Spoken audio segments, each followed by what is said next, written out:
have such sights to show you. Never alone.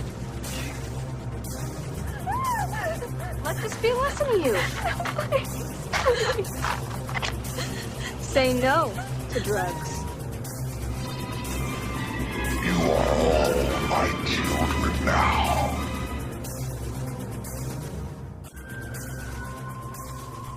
Hey everyone, and welcome to the Vintage Horror Podcast, where we talk about all horror, not just the vintage kind. I'm your host, Kyle, and with me tonight I have Rob. Welcome back, everybody. And Mark. What's going on? Tonight we will be discussing The Omen from 1976. But first, we're cracking a cold one open with the boys. So what's up, Marky Mark? Crack a cold one, bud. What's up? With what? I don't know, you tell me. You know, nothing really too much going on the past week. A little work. Was sick Monday. Got a NJ HorrorCon tomorrow. Gonna meet, I don't remember who's there, but Mark Patton. Mark Patton, Felicia Rose. Yeah. That's really not too much going on this week. Slow week. Busy week at work. Yeah. What's up with you, Robbie? Nothing really crazy. I've been enjoying that the weather's been getting a little bit better. We're coming out of the winter finally. But, yeah, trying to get ready for a busy April and a busy May, definitely with movies coming out, with work, and really just trying to get as much done as possible. So this is the productive season. Just waiting for allergies to strike. They're coming. Yep. Speaking of allergies and sick, you know a little bit about that host with the most. How you feeling over there? I'm sick. I'm sick as fuck. Guys, I'm sick. Yeah, I am sick, though. I've been sick since... I started feeling it Sunday, and I remember I was sitting in the movie theater watching Captain Marvel, and I said, yeah, I'm definitely getting sick right now. And called out twice this week. Because of the movie made you sick, or? No. Okay. I don't know what it was. Don't you just love when that happens, though? Like, I know it, yeah. You just have that moment, you're like, I am sick. I mean, it didn't hit yet, but I was like, it's definitely coming. Yeah, and yeah. Then I called out Tuesday and Wednesday. Probably should have called out Thursday and today, too, but fuck it. Here I am. So, you know. You're putting in the work for the listeners. Like Mark said, we're going to NJ HorrorCon tomorrow. And then in about 2 weeks, we'll be going to Atlanta for On-Set Cinema. That's the first time I ever said that right. Yes, usually say it completely wrong and it pisses me off. And because I'm usually the one that gets everything wrong. For Scream 2. And I don't do it purposely. I really always forget what it's called. Yeah. Oh, also, and then next week, I might go to New York, probably more than likely, to meet David Arquette at some like wrestling convention. Yeah. So, because Kyle's scared to go. Yeah. The guy who plays Kincaid. Mm-hmm. Are you meeting him tomorrow? Yes, I am. Okay. No, I'm not meeting him, no. I'm probably not. I don't know. Probably not. I don't know. I don't know yet either. Probably, maybe. I don't know. Like, he's like one of the better characters in that movie for sure. He is. But, I don't know. He kind of died off the fourth one, so. Well, he died in the beginning, so. Well, that's what I'm saying. Like, he wasn't as, like, much of a character. Yeah. I don't know. But I think that's pretty much it. Anything you want to talk about? What's that show? The Stranger Things. So we had in the past week we had Stranger Things season 3 trailer come out, and I think honestly it looks a lot better, personally me, than the whole season 2. I hated season 2. It took me from October to January to watch that show when it came out. I think in 2017, right? That's when season 2 was out? October 2017? Yeah, I think so. I think it was out. Wow, that was a long time ago. Now I think about that. Is it really? No, because it wasn't this October, right? Yeah, no, it had to be because I had just started my job, and season 1 had already been out and was popular, and everybody was talking about season 2 dropping, and I jumped on board quickly before season 2 dropped, and definitely loved it. I Yeah. loved it. Unlike Mark, I really did like season 2. I liked the direction, but I totally understand why some people hated it. But I think it didn't get good until the last like 2 episodes. I don't even think it was good then. That was the only time that was like I could watch it, and then I'm like, all right, let me watch the next episode. I had to force myself to like get through it. It literally took me like 4 months. Yeah. and I think a lot of that is the first season of Stranger Things was really good. It was a really tight, solid season. Great narrative, great pacing. Overall, really good. The pacing was an issue with season 2, especially with some divergent plot lines that didn't really go anywhere or didn't necessarily make sense until the very end, and it kind of just felt strange for Stranger Things. But looking at the season 3 trailer, I think they have a really solid tone. They definitely amped up the 80s. They're just letting you know, and there's a lot of things from that trailer that I'm looking forward to seeing and how they handle. Yeah, I just hope there's not a problem that 11 can solve, and then they just make her go away because that's the only way they can have a show. Because that's what season 2 was. Yeah. Spoiler alert. Yeah, it kind of fell prey to a lot of those a lot of comic book tropes and a lot of hero movie tropes where like you establish this hero or this comic book character who's just god tier power, can solve the issue. So now you have to come up with a creative way to get rid of them so you have a plot. And unfortunately, that is something that definitely hinders season 2 quite a bit. Yeah. But season 3, the trailer did look pretty fun. I like how fun it looks. Better than all of season 2. I don't know. That's rough because it's a trailer and it was like 3 Dude, seconds long. season two put me to sleep some nights. If I was tired or if I wasn't tired, I'm like, oh, let me put season 2 on Stranger Things. That's it. Going right to bed. And it seems like season 3 is gonna really hone in on the dark dramatic tones, but as well as the comedic tones. There's a scene at the end of the trailer where Steve's in the who is he with? He's the mall. Who's he with at the end?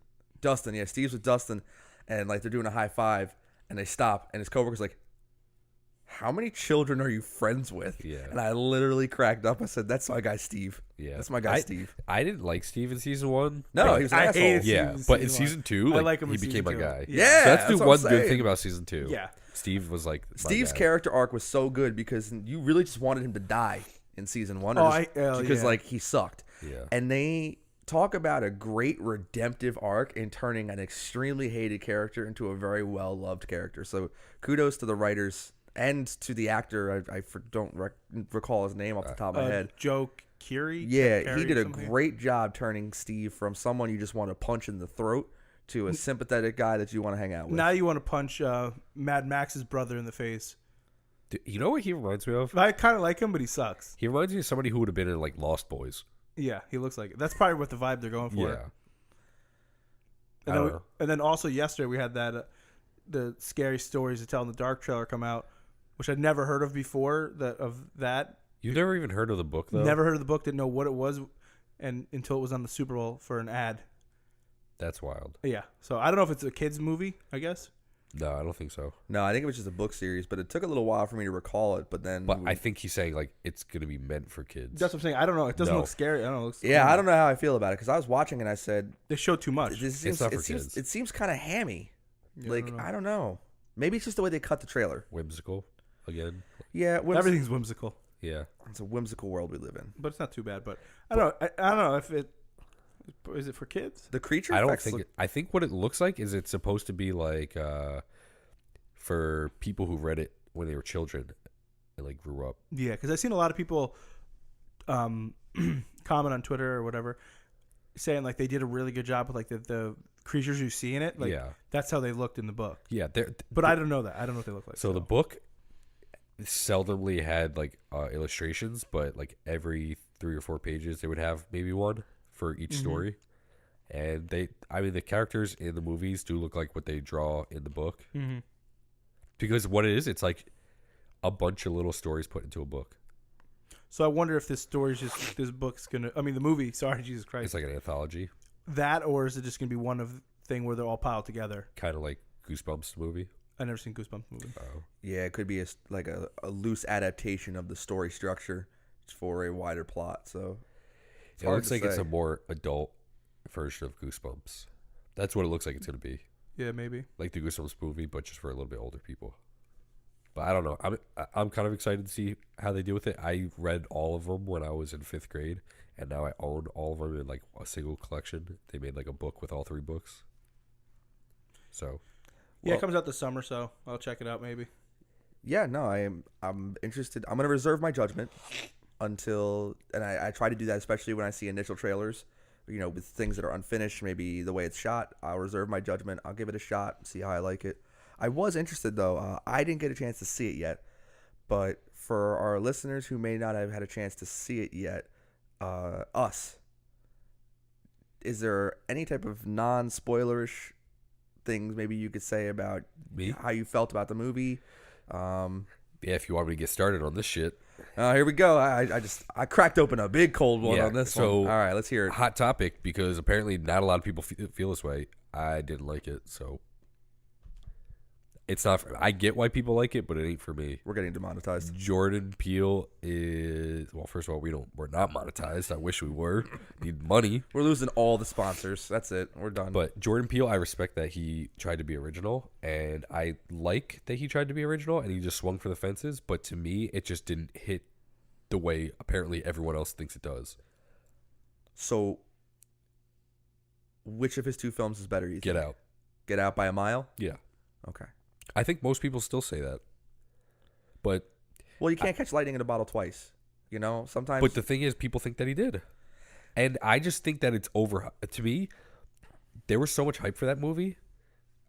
I couldn't see, from what they put out prior to me seeing it, I couldn't see how it could possibly be better than Get Out. And then when I saw it, I'm like, yeah, this isn't better. But I also saw it with Sam and Andrew. Shout out to Sam and Andrew, 'cause that's what we do, shout people out. As soon as the movie ended, we all looked at each other, like everyone, all 3 of us were like, what the fuck did we just watch? So it wasn't just me. And there's huge plot holes in the fucking movie. And Okay. there's there's one that everybody talks about, but like I don't think that that's even a plot hole. So I can always trust you to have the other opinion. yeah, And I that's mean, something and that- I don't try to, but like honestly, like that. I think it's overhyped. I don't know. Well, I think there needs to be more voices like you out there, dissenting voices, because films sometimes get a pass. They get a pass Yeah. for certain reasons. Maybe it's a social issue, a political issue, or a timeliness issue. I think that in my wheelhouse for films, so I make this well known. I don't think I've ever said on the podcast, I'm a diehard Star Wars fan. I'm a ride or die Star Wars fan. Right. So if you look back to the 1980s when Star Wars was at its height, when it was coming out, a lot of people were saying it's the greatest thing that's ever been. And I love those films. But as time goes on and you look back at them, you could see a lot of things are like, I don't know why people thought this was so great, and because this was wrong and this is an issue. So like, I say it all the time, it breaks people's hearts. My manager, who he grew up with the original Star Wars. When I tell him I think Episode 5 ain't that great, like his mind like almost explodes every time. right. So you can love a franchise. Yeah, You can love a genre, especially you can love horror, yeah, love a film series, yep. and still be objectively critical when the time comes. And I really don't think that we have enough of that in the entertainment business, and especially when it comes to legitimate cinema reviewers. I think people are afraid to go against popular opinion. Yep. And I think I love going against popular opinion. Yeah, I know you do. Shout out Spider-Man 3. Okay. That movie's good. I don't give a fuck. I literally can't even. Every time you say that, I literally cannot laugh. Like I can't laugh. so That movie's good. So It's a good so movie. if we I get can't not laugh. I so mean. if we get 1,000 followers on the Instagram account, so can we dress you up like Tobey Maguire from Spider-Man 3 and have you do the dance? No. Oh my god. But I know what you're saying. Yes. But the thing is, like, okay, so, but I'll get a little bit more into it without spoiling anything. Okay. A lot of people, the one gripe they have, people who even like it, like, say they don't like the humor in it. They think it's too much humor in a horror movie. To me, I think it's the theaters they're watching it in, because, like, Johnny, for example, said, like, I didn't like the humor. My, like, whole theater was laughing, like, all the time. Me, the people in my theater barely laughed. And I recognize when shit's supposed to be humorous, but like that doesn't mean you have to laugh out loud. And I didn't, and most of the theater didn't. So that the humor I didn't mind at all. And I don't know, like that. There's huge plot holes. I think people focus on the wrong ones. Honestly, like, even I haven't seen the movie yet, but from the trailer, to me, it doesn't look that good. That's what I always said. And like, I don't know. I think people just want to like it to like it.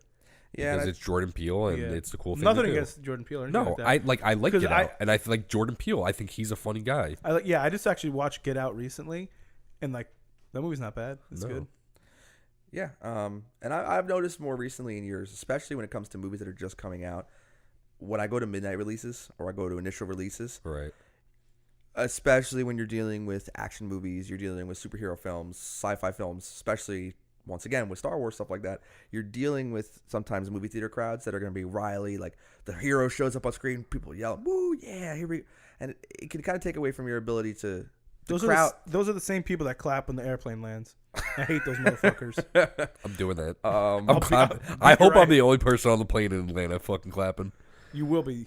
So, okay, I got to segue for a second. I got to tell story time real quick. Okay. So we just mentioned the airplane. We just mentioned Kyle being disruptive, and I got to tell a story. So, a lot of my family members live in the Hawaiian Islands. So when I went to go visit them, I had to take Kyle with me. I offered him to come. I was like, "Man, you're my best friend. Let's go on a vacation." I didn't know Mark yet, no shade.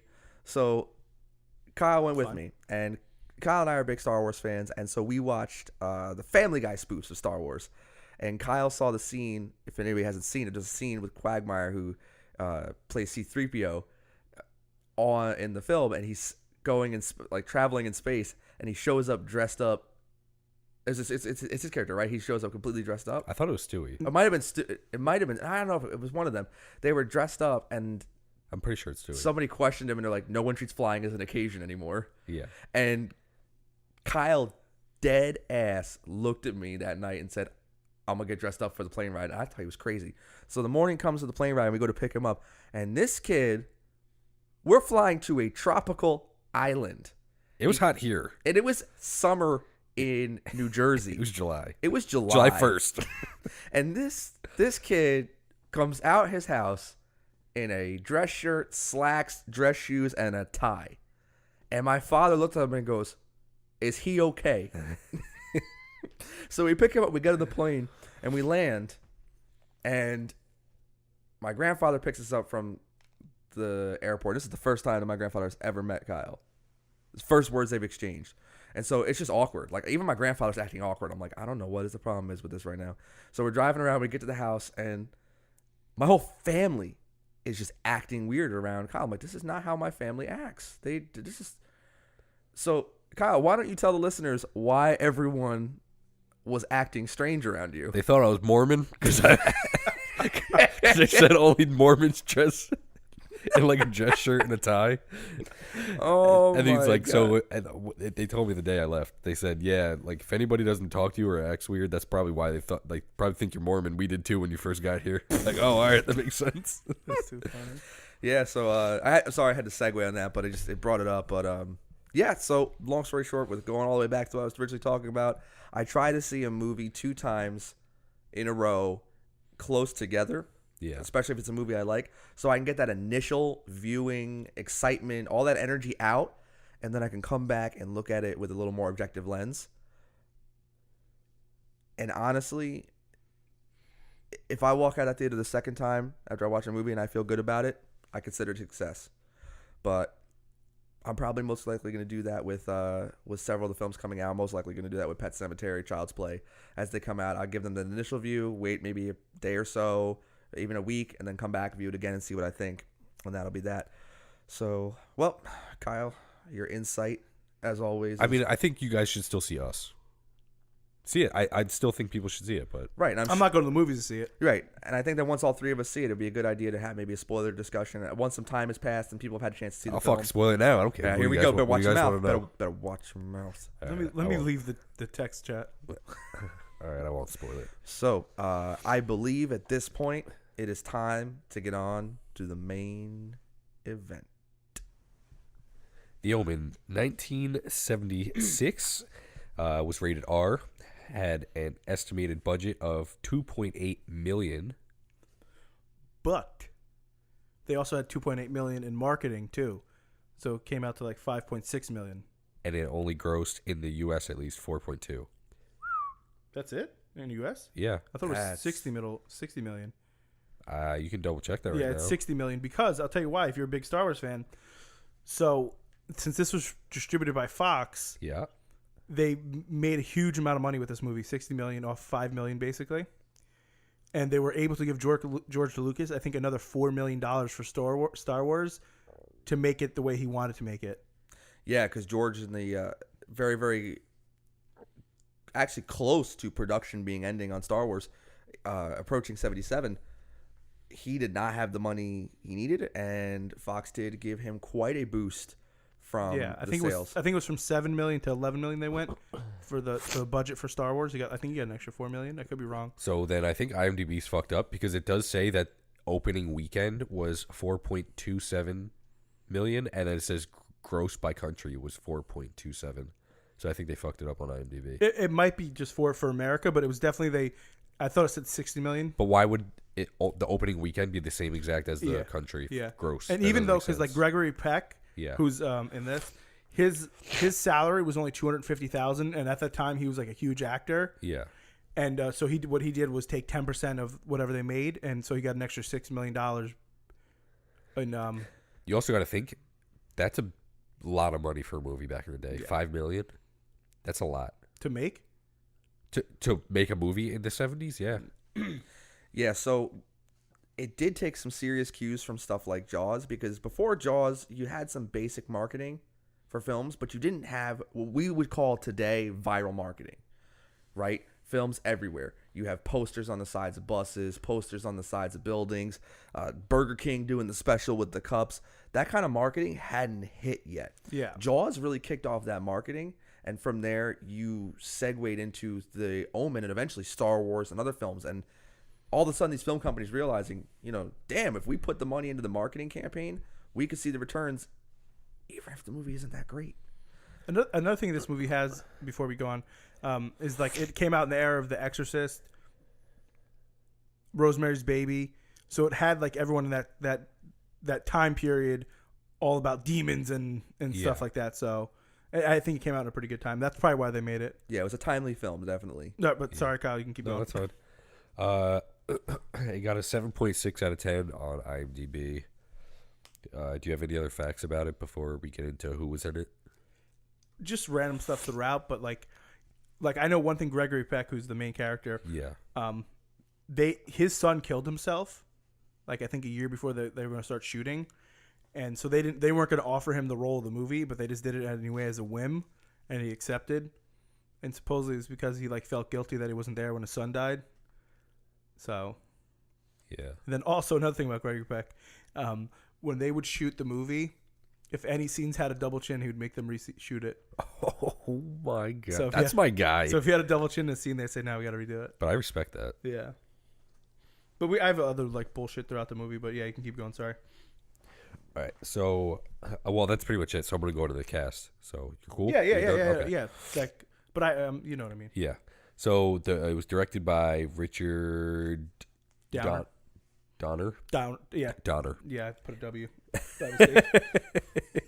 My bad. Who also directed Superman, Lethal Weapon 1 through 4, 3 episodes of Tales of the Crypt, and 6 episodes of Twilight Zone. I'm going to let you know something real quick. I'm a What? big Lethal Weapon fan, so props to this guy. You know what? I'm going to tell you something. It might hurt you a little bit. I don't we think go. I've ever watched a whole, like any of them all the way through. Same. All right, I'm going to be starting a Lethal Weapon podcast. Well, you can. They got a whole show now, so. 4 episodes. That's it. Yeah, okay. Special edition, OVA.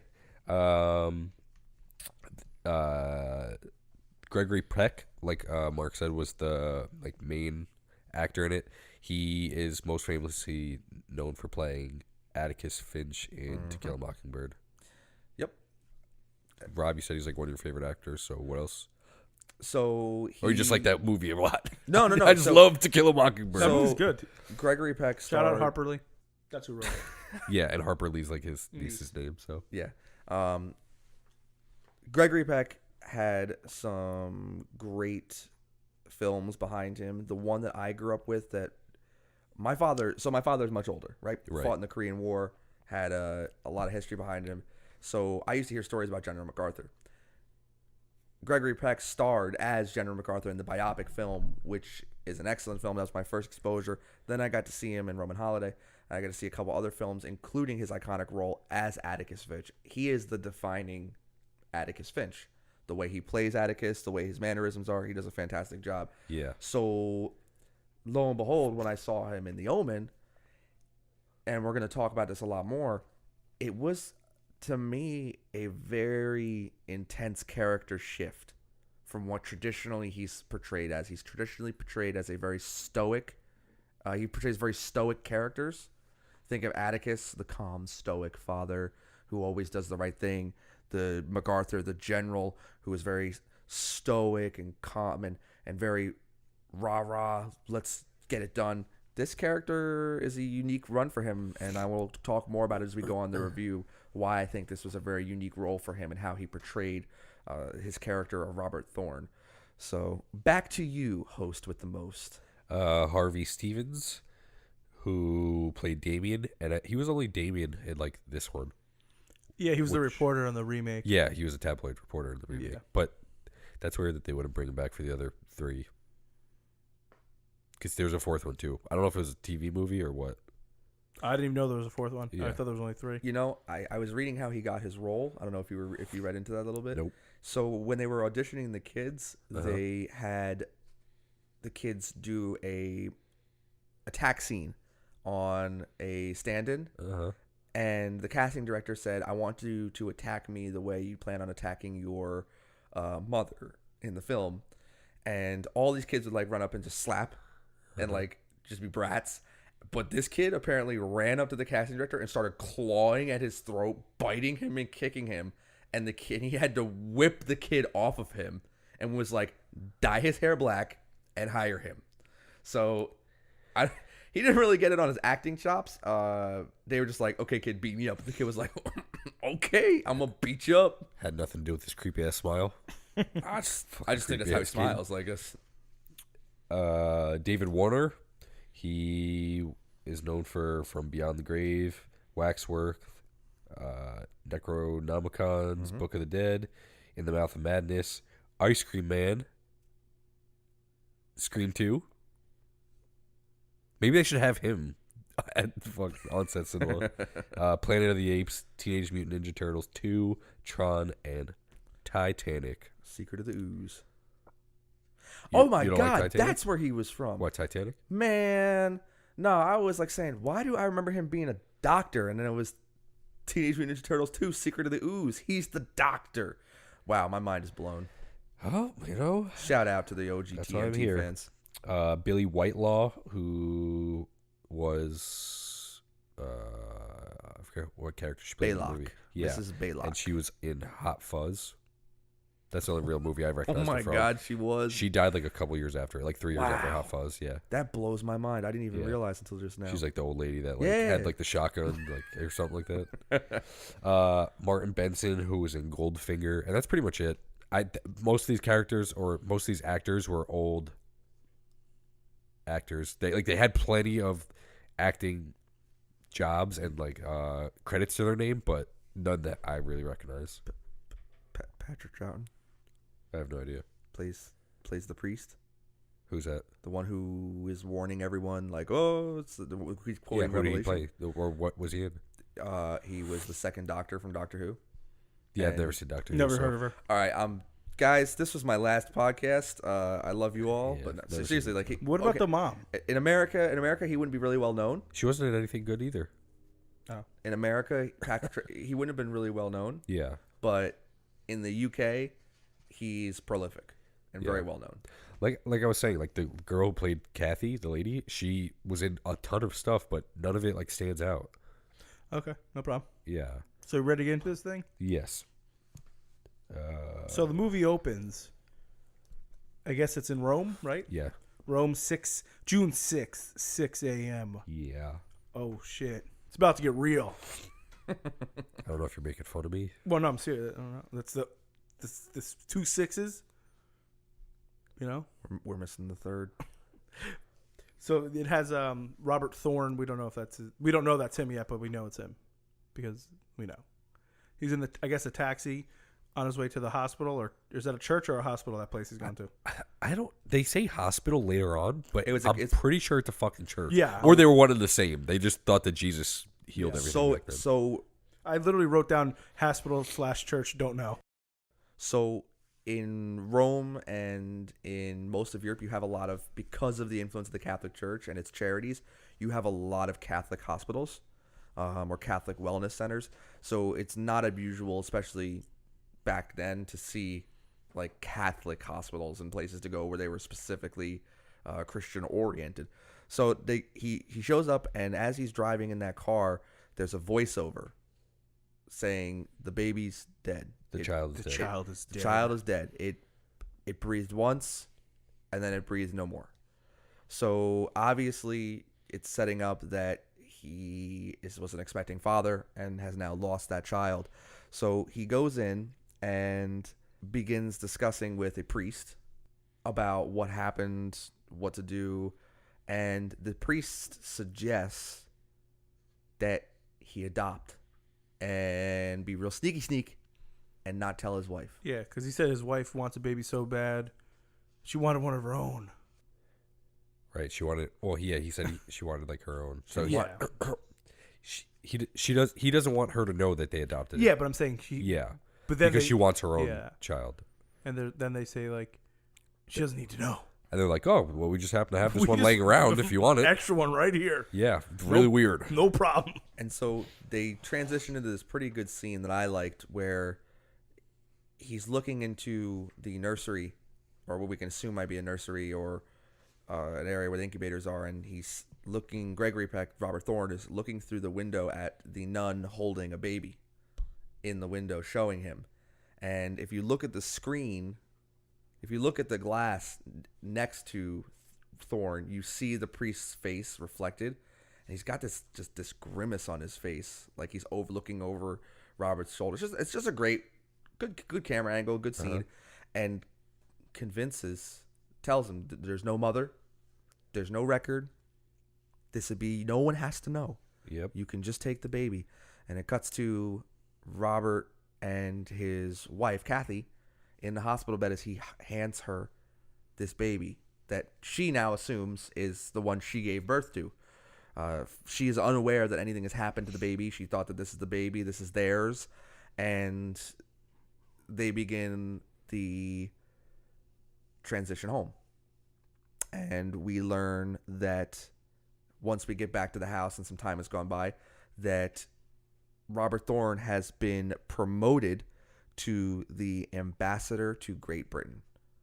And from this point forward in the film, I think there's a lot of setup for just kind of establishing that this is the all-American or all-generational family. It's a perfect family. There's these montage scenes that go by, and I know we're moving through the opening pretty quickly, but it's like a montage, like still pictures, family photos, Yes. really establishing that this is a happy nuclear family. And I think it does a very good job at that. You missed so many parts, dog. Really? I didn't think. Well, the part where they like actually go to the house, but that's before the 'cause- montage. Yeah, so Oh, I mean, I'm sorry. I just didn't think it was like incredibly. Dude, they Well, try to make sex. I literally have making sex in the day room. they Like They just try to make sex. They literally you cannot skip things like this. Oh, I'm sorry. You cannot skip the sex making. This is why I'm not the host. I'm sick. So, Sorry. but also when he's becoming the ambassador, then you find out he needs to move to London too. 'Cause Yeah. they live in Rome. And then they're in the house in the day room, Yes. about to make sex. The new day room. The new day room. I like how they close the shades. Yeah. Like the nanny's outside Mm-hmm. with fucking Damien, and then they like, close the wooden shades or whatever the fuck they are, and then he's like something about like you're too sexy to be in the White House. What the fuck does he say? I don't. How is he supposed to be president? I don't I understand. don't know, because she says he'll make a good president, and he's like, you're too sexy to be the first lady. That's why I don't understand. I'm like, wait, what? Because I guess he's like working his way up the political ladder. That's Yeah, what's going on. because a lot of times you go from ambassador to eventually one day working maybe into the UN or working higher up in politics. So he's trying to mingle his way up. It's inferred that he's a quick rising or rather prominent politician. But then it goes to the park, and you see Robert and Kathy walking in the park, and they are not paying attention to Damien, and they lose him basically. Yeah, and I like how he runs to the riverside, and you see the little toy horse or whatever. I think it's a toy horse that they were pulling, like a little wagon horse. And it's inferred that Damien has fallen into the water. Into the river. Yeah, Into the basically. river. The White Rapids. The Colorado Rapids. There's this panicking, and Damien, and they look over, and this little a-hole standing there smiling at him, looking at him from the tree like, where'd you think I went, guys? And then this is when it cuts to the still pictures of Damien, and it's basically, I guess, just doing as time passes. Yeah, it's like a montage Yeah. of them doing things with Damien as time goes on. Yeah, and then it cuts to his birthday party, I believe, right? Yes, his birthday party. It's his 5th birthday party. Yes.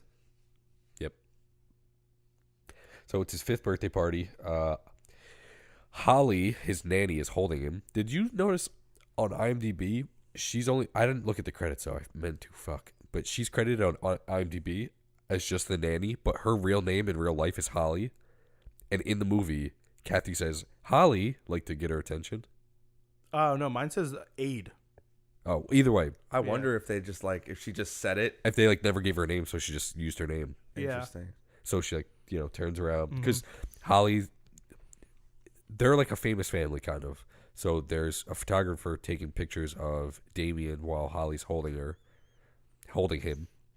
And Kathy sees, and at first you think I thought that she's just getting jealous because the nanny's taking pictures with Damien. Yeah. But then when she takes Damien away, she just immediately brings him to play with the other kids. I think she's kind of stop. He's not here to take fucking photos. He's here to fucking enjoy his birthday party. Yeah. Yeah. I think she was jealous just in case it went to the newspapers. Yeah, that's what I originally thought. Yeah. But then she doesn't take pictures with Damien, though. She just brings him over to the other kids who are playing. Then the maid after that is walking around looking like she's fucking lost in space. High on dope or something. And you know what's weird is I remember the first time I ever seen this movie. This is when she sees the dog. I'm like, is that dog real? Because this is the way she looks. Yeah. Like she's high on something. I'm like, I think she's imagining a dog. And nobody else seems to be concerned that there's a large Rottweiler just chilling. I don't know if anybody else saw it. That's what I'm saying. When I first saw it, I was like, random dog that nobody sees. But she looks in this dog's eyes, and that dog's like, sup. Yeah. You know what's funny, though, too? They said they had a problem with the dog because it didn't want to be mean or anything. It just licked people. Because he was the best boy. Yeah. Well, that's what happens when you train a dog. No, I'm saying they You try know? to make him be mean and Yeah. Be a mad boy. And the dog was Yeah, like, nah, I'm good. he just licked people's. That's it. He wanted to do. Yeah. But they lock eyes, and then that ominous music starts playing. Yeah, that's something I want to just talk about for a brief second. Yeah. The sound in this film. Uh-huh. I think the music cues, everything well done. Even at the beginning of the birthday party, they're playing the happy birthday song. Uh-huh. And they're playing it just. So for those of you who don't know, I initially had gone to school for music. I've done music my entire life. It's something that I really enjoy. So just by doing the happy birthday song and staggering the notes just a little bit and delaying, you give something so innocent a very creepy vibe. Even Right. when you're listening to it, you're like, I don't know if I'm creeped out by it, but it creates a feeling. And so the atmosphere established by music in this film is very good for me. And you're right. Every time you have this sinister kind of music starting to Yeah. play. And then there's shots of Damien having fun. We're assuming he's having fun. He looked like he was having fun. He's about to have some fun. Yeah. And then you hear somebody, when he's on the carousel, you hear somebody calling his name. At first, I thought it was his mom trying to get his attention while he's on it. Like trying to take a photo. Yeah. Like, at look me, here, look at me, Damien. Damien. Look at me, Damien. Look at me. I'm over here. Damien, I love you. That's just fucking creepy. Yeah. Look at me, Damien. And then the famous line, it's all for you. It's all for you. And it's Holly, the nanny, and she jumps off the roof and hangs herself. And then she goes crashing through the window. Yeah. That's a great shot. I like that shot where she comes through the window and the maid's inside I don't need enough benefits for this. She just cowers down, and I like how everyone's screaming and they're shocked, and then Robert Thorne just standing there this is a PR disaster. He's just looking at it, and I don't know, he just doesn't really react right away. I guess just the shock sets in. The whole party halts. Yeah, but there's a moment right after it all happens that all the sound and music cuts. Yeah, everything just stops. The party Silence. comes. Well, it should. It comes to a complete standstill. Yeah, and it's just a It's as if everybody at the party just completely stopped breathing for a Right. moment, and I think it was well done. And you got to think, this is only a couple minutes in. Yeah. This Well, sets the fucking tone for this movie. Honestly, I think a lot of people have seen this scene before they've actually seen the movie too. Yeah, but like they chose a good Yeah. death It's like and 15 minutes in. a yeah. good scene to start this shit. Like this is what you're getting yourself into. Oh yeah, and her delivery of those lines, it's all for you, Damien, and just Well, yeah. calling him over. It's just like what Mark said. It's just very unsettling the way she delivers those lines. So the body count rises. Well, I mean, kind of. It's only a 1. Yeah, I guess it's rising a little bit. The photographer who's there like takes a picture. There's a photographer guy. He takes a picture. So then it goes to after that, Robert's getting to work, I guess, and TMZ's outside taking pictures of him. Well, before that, What are you talking about? Damien Like- sees the dog Yeah, Damien sees the dog. and they lock eyes, And that's and really- then Damien waves. Yeah, that's Fuck, creepy little bitch. yeah. So then they go to work. Well, Robert goes to work because I don't think the wife works. Shout out to the wife. And there's this all the paparazzi outside, I guess, taking pictures of him and trying to ask him questions Right. about what happened and whatnot. And he just goes inside, and I think he goes right upstairs. He bumps into the photographer. Oh, bumps into who was at the party, yeah. and he drops his camera. Yeah, and he's like, "Oh, bill me. How much do you owe me for it, or something like? I'll pay you for it." And he's like, "No, you'll just owe me one." It's all right, Mr. Ambassador. Let's just say you owe me. Mm-hmm. And then he's in his office, and the secretary calls saying, "There's a I don't remember who was it. It's the priest. Father Brennan. Yeah, Father." And he's like, "I don't know who that is." I like when he says "who" at this part. When they're like, "Oh, there's Doctor or a Father Brennan to see you," and he goes, "Who?" I rewound it probably at least not exaggerating 15 times, because he doesn't look like he says "who." He looks like he just turns his head and "who" just comes out of it. It's fucking weird. Like it has to be a voiceover. Yeah. So then he says, "Never heard of him." Yeah, basically. never heard of her. Never heard of her. So then he's basically trying to like tell her to get rid of him, but then finally she's like, "It's about your wife." That's what she says, right? I don't exactly know. No, you know what it is? He's got some people in his office with him, and Oh, it's a charity. yeah, time. and people always are like, "Oh, Oh, it's yeah, it's a charity charity, time," yeah. and he's like, you know what? I'm a politician. Being charitable might be good for me." Like that mindset sits in. So he's like, I hear what he has to say. Yeah. Don't ever let crazy in your door. So Father Brennan comes in and he pretty much just blabs on about how Robert has to accept Christ Jesus, yeah. and You says need to that accept Jesus Christ, eat the blood and the skin and the body of Christ. yeah, Like listen, man, he's laying it on too thick. He's got to learn how to sweet talk him first. Yeah. He's just going in way too hard. and he says like if he doesn't accept Christ, then the son of the devil may kill him. Yeah, and kills wife. His wife is in danger. Yeah, so then we kind of like get the like, all right, who the fuck are you? Get the fuck Yeah, out. he calls security, and then as security's coming up there, like he screams out like, "His mother was a jackal." Yeah, and he says that I saw her. I was there the day your son was born. Yeah. at the hospital. Yeah, and he tries to. He almost gets it all. He's like, "Your mother was a jack," and then like gets silenced and Yeah. gets pulled aside, and you're like, once again, movie's letting you know real early on, you're in for a ride. Yeah. Then the priest gets kicked out, and obviously the TMZ's outside taking pictures of him again. Yeah, Mr. TMZ Mr. TMZ, takes. He takes the photo of. and then you see him Father. developing the photos, I believe, in the next scene. Yeah. And then then when they get back to the house, when Robert gets home, the new nanny's there, and she's like, "I'm from the agency." They're like, well, first she's like, they leave the room, and they're like, "Oh, you hired her?" And he's like, "No, I thought you did." And they literally have no idea how the lady got there. She's already on her way up to go. She said, "I'm the new governess," and she seems all right. A little creepy right out the gate, but so they send her up, and they have that. "Oh, she seems really nice. Where'd you find her?" "I didn't. Where did you Oh my god! So they get up there and they question her. What's funny is, so her name's Mrs. Baylock, and she's taken away by the I don't want to say maid, but that's almost what she is. Yeah. Miss Horton, Mrs. Horton takes her like to the room, they come from a completely different way and intercept her. How the fuck did Batcave. they had a fucking head start? Or like Mrs. Baylock and Mrs. Horton had a head start. How did they get intercepted? I didn't even think of that. I didn't even like pay attention. Right away I'm like, what the fuck? What the fuck way did they take like to get through Batcave. They literally 100%. took the roundabout way, I guess, to get up to Damien's room. But Panic room. Definitely. yeah, I don't know. That just bothered me. But I see what you're saying. Like, I never looked at it that way before until now I'm looking back. Because I'm like, there was at least like 15, 30 seconds that they were discussing like who hired her. But like, Yeah. you could walk across almost any fucking house in that amount of time. Yeah. and I like how there was like no urgency too, because they just strolled up to her.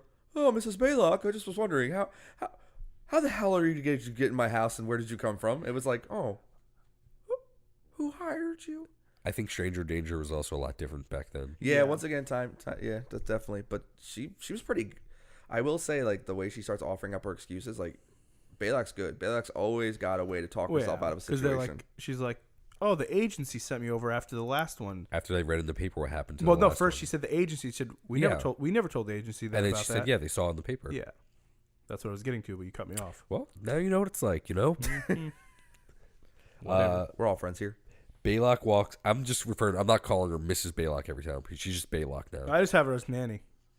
Okay. Well, her name's Baylock, but you can call her Nanny. I'm just saying, I'm not saying Mrs. before. Can we Just like Father Brennan is now just Brennan. I'm not fucking saying. Father Brennan is now you priest. got to show respect. He's a father. No. That's too much. Can we call her Baywatch?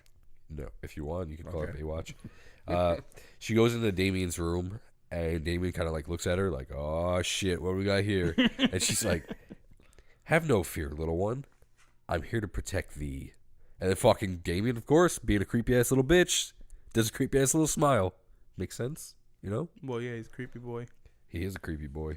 But when you say it like that, it's kind of fucking watch listy kind of, so you don't say it like that. You're a little creepy boy, Damien. So it cuts to the next morning. The family's getting ready for church, but Baylock comes downstairs and says, like, yeah, Damien, I'm just going to take him to the park. He's not going to go to church.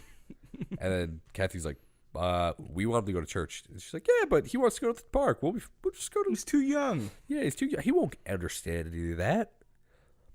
And then Kathy's like, dog, me and the husband, his father, real father, the only one, the real parents here, say he's going to fucking church. Like, that's what we want. So Baylock's like, okay. They're on the ride to church. And as they start getting closer to the church, Damien starts to get scared, starts to try to, like, hide by Kathy. And Kathy thinks it's a little weird. And as soon as they pull up to the church and, like, open up the door, he, like, freaks the fuck out and starts attacking Kathy, clawing at her, ripping her hair, Yeah. hitting her. He's a mad boy. He is a bad guy. They cut to Kathy and Robert. yeah, Kathy and Robert are in their like bedroom, and they're discussing how maybe they should take him to a doctor. And Robert's like, now that I think about it, he's never even seen a doctor, never had a cold, anything. Yeah. And he's 5 years old. That's weird. Yeah. And Kathy's like, that's not weird. But then He's healthy. one of them said like, just a bad moment, just a fright. Yeah. So then they're like, all right, let's go to bed. Yeah, fuck it. You know what? Maybe he doesn't need to see a doctor. Robert's walking through like the hall at night, and he tries to turn on a light, but the light won't turn on for some reason. Which I thought like somebody pulled the power in the whole house until Miss Baylock comes walking out of a fucking room after there's a dog and like just flips on a light, like no problem. Yeah, and he's like, what the fuck? Here go another man's best friend all over again. Yeah, pretty much. But Max the dog. Oh wait, no, wait. That was last Max! week. That was last week. Sorry. Was that for real? We, No, we that was a joke. can call him Max if you want. No, the dog, like he growls. Miss Baylock, like I said, like turns the light. She's like, oh, like I brought in the dog. It was just outside. And look, what a good guard dog it is. It's doing its job. And then Robert's like, yeah, get rid of this fucking thing. Like, where the fuck? You just took in a stray dog. And she's like, yeah, but Davis took a great liking to him. And he's a good guard dog. And he's like, yeah, call it the RSPCA because it wasn't ASPCA or something. Yeah, at I the don't time. know. Yeah, I don't remember what it was. And have them pick up the dog. And if there's a dog, like if there's a guard dog that's needed, I'll pick it out. Yeah, he'll pick out a dog. What is up with what is up with guys doing that, dude? I don't know. Is that like a dominance thing? Yeah, I don't know, man. It's toxic masculinity. That's what it is. It is.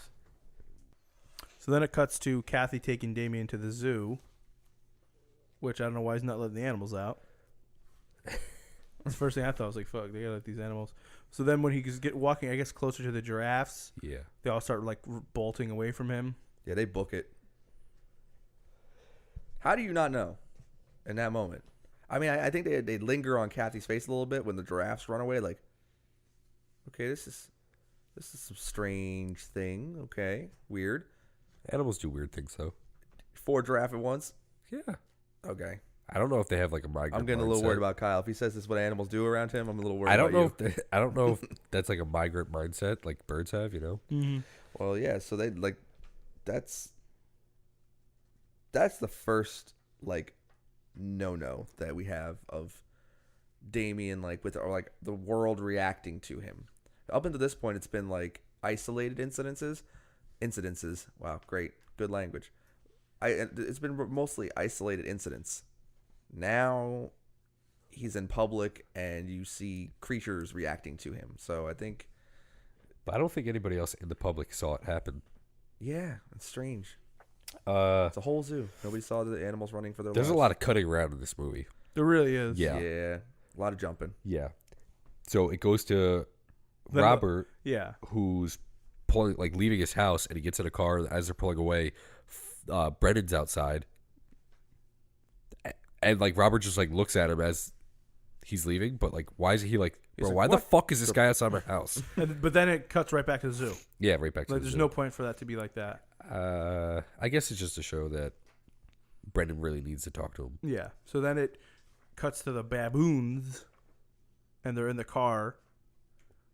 Damien and the mom Yes. driving through, and then the monkeys start going crazy and like attacking the car. You know what was weird about this part?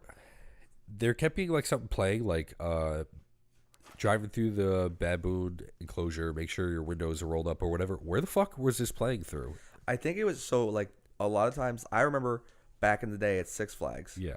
you used to be able to drive through the baboon exhibit, Yes. and they would tell you like when you were going through the exhibit to tune your car radio to this AM frequency, and it would be like a tour guide through it. So I think Yeah. it was through the car radio that was makes coming sense, that. I guess. But fun fact about this scene, I don't know, did you get the trivia on this scene? Well, I know it. Yeah. Well, Did yeah, you, I know it. Did you want to do it? You can do it. It's fine. Are you sure? Yeah. I don't want to steal thunder. You could just say it. Just say it. Okay, Yep. so initially when they wanted to get this scene underway, they wanted to get the baboons to attack the car. So one of the animal wranglers got a baby from the baboons and took the baby into the back of the car to try to draw them in and make them angry. And they were like, "Oh, you can take the baby. I don't care. The baboons didn't do nothing." So then they went and they got the leader, the alpha of the baboons, Uh-huh. grabbed him and brought him in the car. And they were like, "Oh, hell no." And they started attacking the car. And apparently, they went so overboard that the actress who played Kathy, Lee Remick, right? Her fear Yeah. was legitimate. Like, they did not expect the baboons to go that hard and go in on them. So a lot of her screaming and fear was like legitimate anxiety and fear over these baboons attacking. Because I don't know if you guys know about baboons. They could be nasty. I wondered why or like how they got him to do that. Yeah, they literally kidnapped their alpha.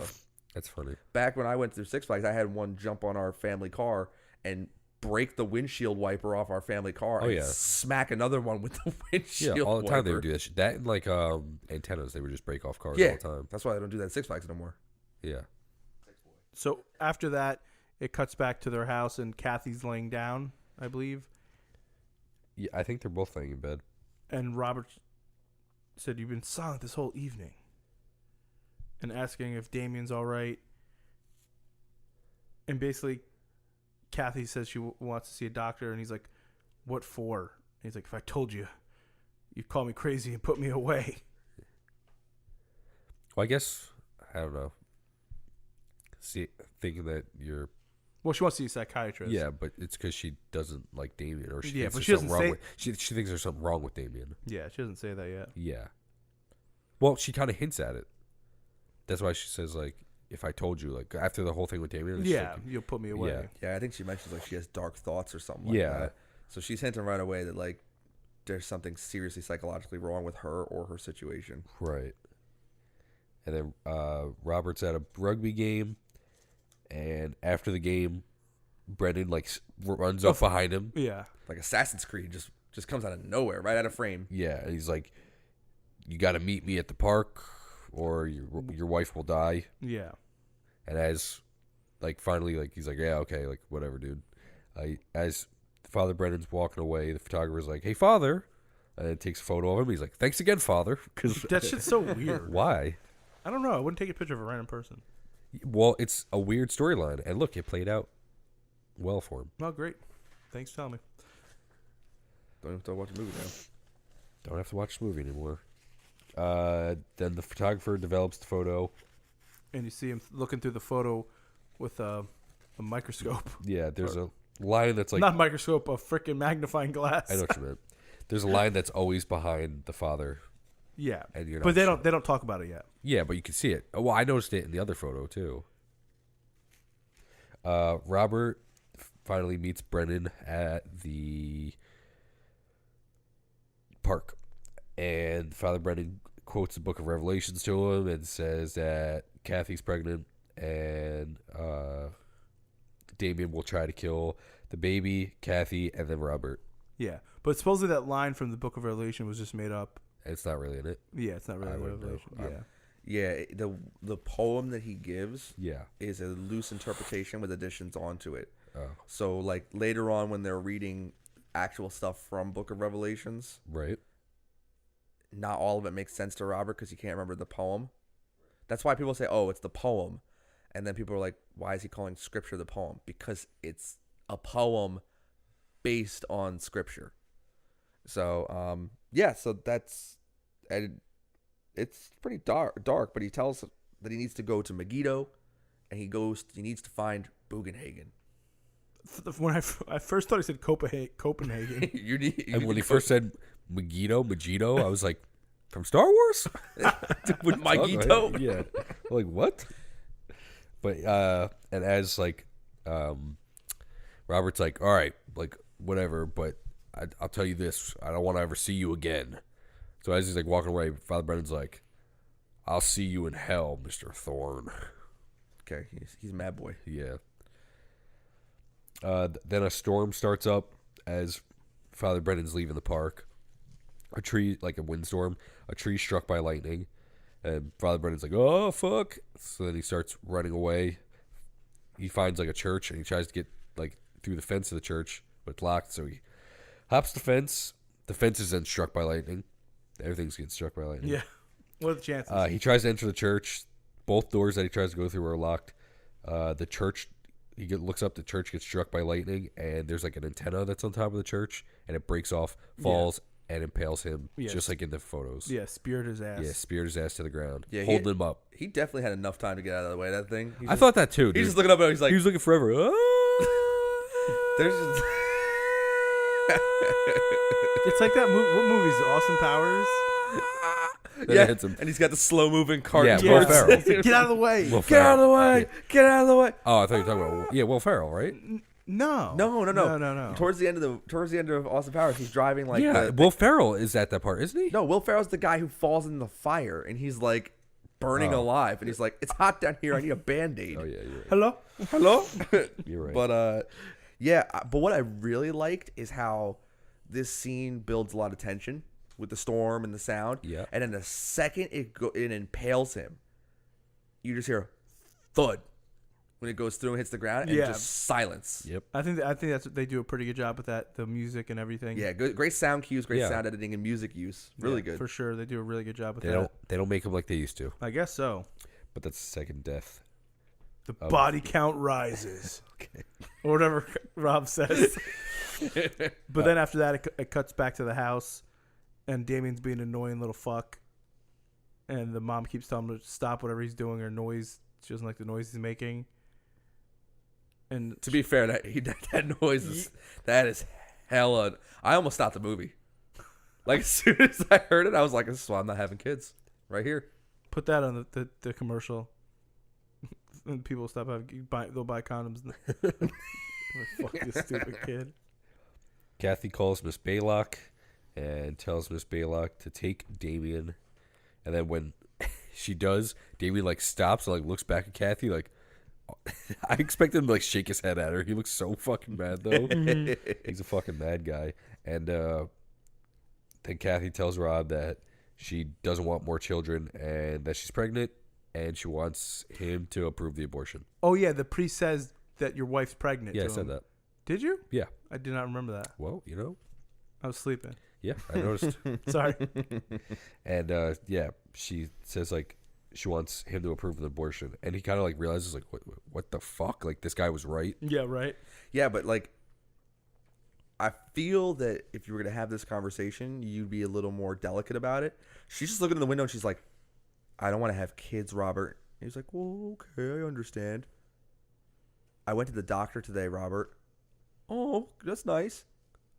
I'm pregnant and I want an abortion. What? Well, she probably just put it out there because I don't know. Yeah, but gee, like, How'd you want her to break it? I don't Write him know. a note, mail it to him. He'll come in a few You ever days. see Jersey Shore? The note. Who wrote the note? who wrote the note? Who wrote the note? Yeah, you're right.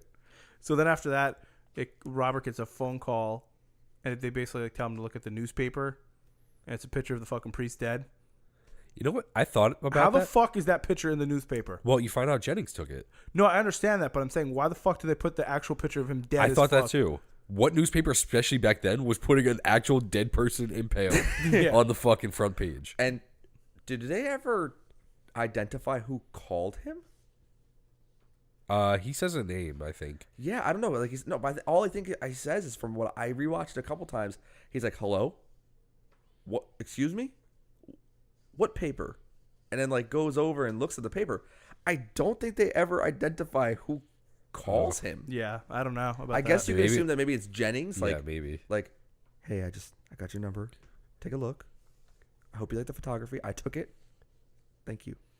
So then after that, Robert's, I guess, at the psychiatrist or doctor. Yes. Whatever the he is. psychiatrist that Kathy saw. Yeah, and he's telling Robert, the psychiatrist is telling Robert that Kathy thinks Damien is evil and doesn't think it's her son. Yeah.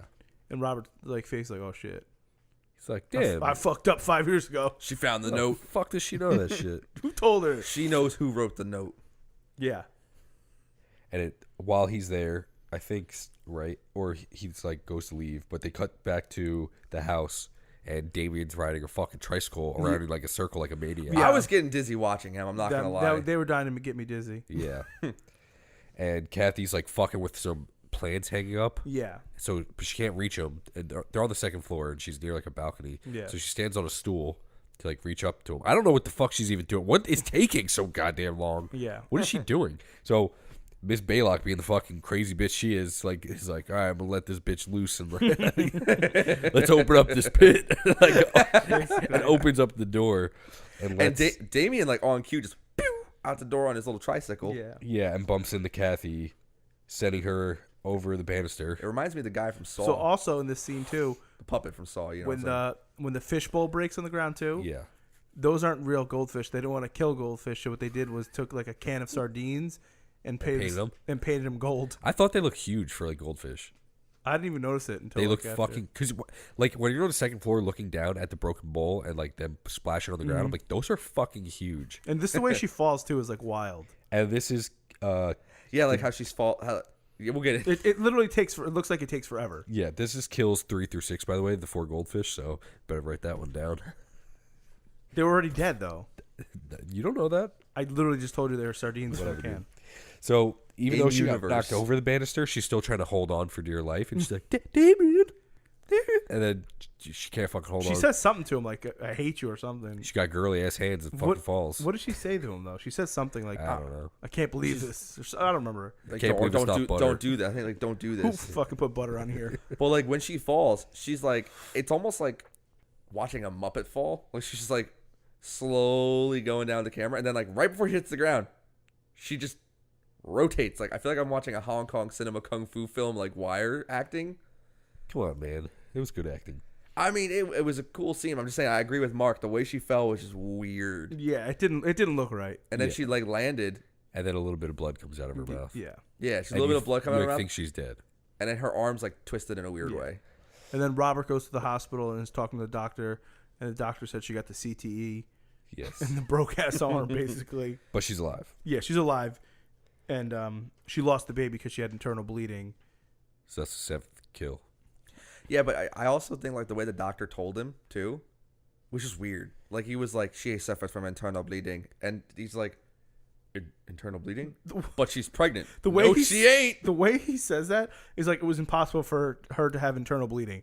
It's like internal bleeding. Yeah, She's but like, pregnant. No way. Well, I think he's like, hey, I get what, how it sounds, but I think Yeah. he's trying to be like, dude, she's pregnant. And the doctor's like, no, she's not. No, I don't know. It's just weird. that's the way I looked at it because he literally says, he goes, but she's pregnant. Yeah. Yeah, no. She was. I really was waiting for him to say she was pregnant. Like, ham it up. Oh, man. But he goes over to see Kathy, and Kathy just says, don't let him kill me. And then Robert's like stroking her head as she's saying like, "Don't let him kill me." Kathy. Yeah. I just find it weird. Like, I like Gregory Peck. I respect him. But the way he just keeps saying her name over and over again, just... Dude, it's like my guy from Chappelle's show. Holla, holla. Kathy. Can I holla? Yeah. So Robert comes home again because that's all he ever does. He's always coming home. We're going somewhere. That's all this movie is. Jennings, the photographer, calls and says he wants to meet with Rob. When they meet up, Jennings shows Rob the photos of the nanny and Brennan. Well, before that, he goes into Damien's room, and then he sees the dog. But then the phone rings. Right. I Oh, think yeah, because he does say... we did miss an important conversational scene between Robert and Kathy, where Robert's talking to her and she's barely conscious, and she literally says, "Don't let him kill me." Is nobody fucking no one listening to listening me? to Kyle? I don't understand. What is fucking wrong with you guys tonight? I hope that's Please getting tell cut. me you're joking. I hope you're getting Yeah. cut. It's not getting cut. The people need to fucking hear this shit. I know. The first time I didn't hear you, for real. This time I think Rob was trolling you. I don't think he is. I think that's the fucking issue here. Because you don't remember saying, like, Robert's, like, stroking her head and shit? And saying it's all right? Yeah. And right before that it said, yeah, so he goes over to her and she says, please don't let him kill me. And you're like, yeah. And then she's stroking her hair. And Kathy. You're so fucking annoying, both of you. I hate No, you. Rob actually watched the remake. That's why. I did. Fucking I'm so annoying. 1996, right? I hate you both. 2006. Yeah, it's 2006. So am I getting fired from the podcast? Oh my god. Anyway, So anyway, Robert sees the dog and then gets the phone call, Yeah. and TMZ's calling him up to tell him to So- show him the pictures. before he leaves to meet up with Jennings, though, is this when he says to Baylock, like, "Bitch, oh no, he doesn't." No, say anything. because he closes just our sees door. It. Yeah, he just sees it. He's like, Yeah, because this is when he's yeah. thinking, like, let me go in there and fucking kill this kid and get it over with. Yeah, But then the phone rings. He's like, oh shit, let me answer the phone and not kill him. yeah. You're right. So then TMZ Jennings, aka TMZ, tells him to come over, let me show you some pictures. And then he's showing him the pictures of and like all the lines through the people basically. Yeah, like how the nanny Holly had like a line behind her head, almost like the rope when she got hung. Yeah. And Father Brennan, how the first picture he took had like a slight line on the picture. It looked like it was going into him, but then the second picture he took, it was more pronounced, the line, and it was actually making contact with the body, pretty much symbolizing how they were going to die. And I think that... oh, no, he doesn't do it yet. But then Brennan starts going into like... or no, Jennings starts talking about Father Brennan and how he was dying of cancer, and he had a 666 birthmark. Yeah. That's what they called it. On his And thigh. he's on like a lot of morphine, right? Or something like that. Yeah, he would inject himself with morphine, so he was like high all the time, fucking tripping balls and yelling at fucking people outside their house. And then they go to Brennan's apartment, and there's like pages of the Bible that cover the whole fucking like the walls everywhere. Yeah. There's crosses hanging everywhere. 47 of them. I think that was just on the door. Oh, really? Yeah, dude, there's more than 47 in that whole place because when they're looking at the door, that's what he's like. There's 47 of them. I counted. But then Jennings shows a picture that he took of himself in like a mirror, I guess, when he was in Brennan's apartment, and it looks like his like head is separated from his body. Yeah. There's like a black line separating it. Then you start showing him the clips from the newspaper and like talking about the comet from like 2,000 years ago or something like that. Yeah, I got lost in that. And then then 5 years ago there was a comet, there was a star that turned into a comet or something like that. Yeah, so I'm sure Rob knows more than this than we do. Yeah, so the first part of the prophecy is when the tribes of Israel return to Zion. Right. Which means when they return to their homeland. Uh-huh. So post World War II, after the Holocaust, Israel was finally set aside by the United Nations for the Jewish people. Right. So they got Zion. So they returned to Zion. They returned to Zion. And this is actually when a lot of people started pulling a lot of their end times, like new evangelical churches started preaching a lot of end time stuff. Right. So it was in the popular space, this idea that the return to Zion. Then they talk about a comet that changed direction. And traditionally, some people believe that the Star of Bethlehem, this big bright star that occurred, could have been a comet, like in the north, like, or it could have been the North Star, could have been, there's Right. debate around it, Yeah. right? But it's you do know it was very bright, almost like daylight, very bright. And so what they're saying is this comet was the second coming of the Star of Bethlehem, but it changed direction and it was in the opposite hemisphere. So the whole thing of the opposite of Christ. Right. And it was over Europe on the 6th day of the 6th month on the 6th hour when Damien was born. Right. So just like when Jesus was born with the Star of Bethlehem in the Middle East, now in Europe he was born under this negative star, this other star.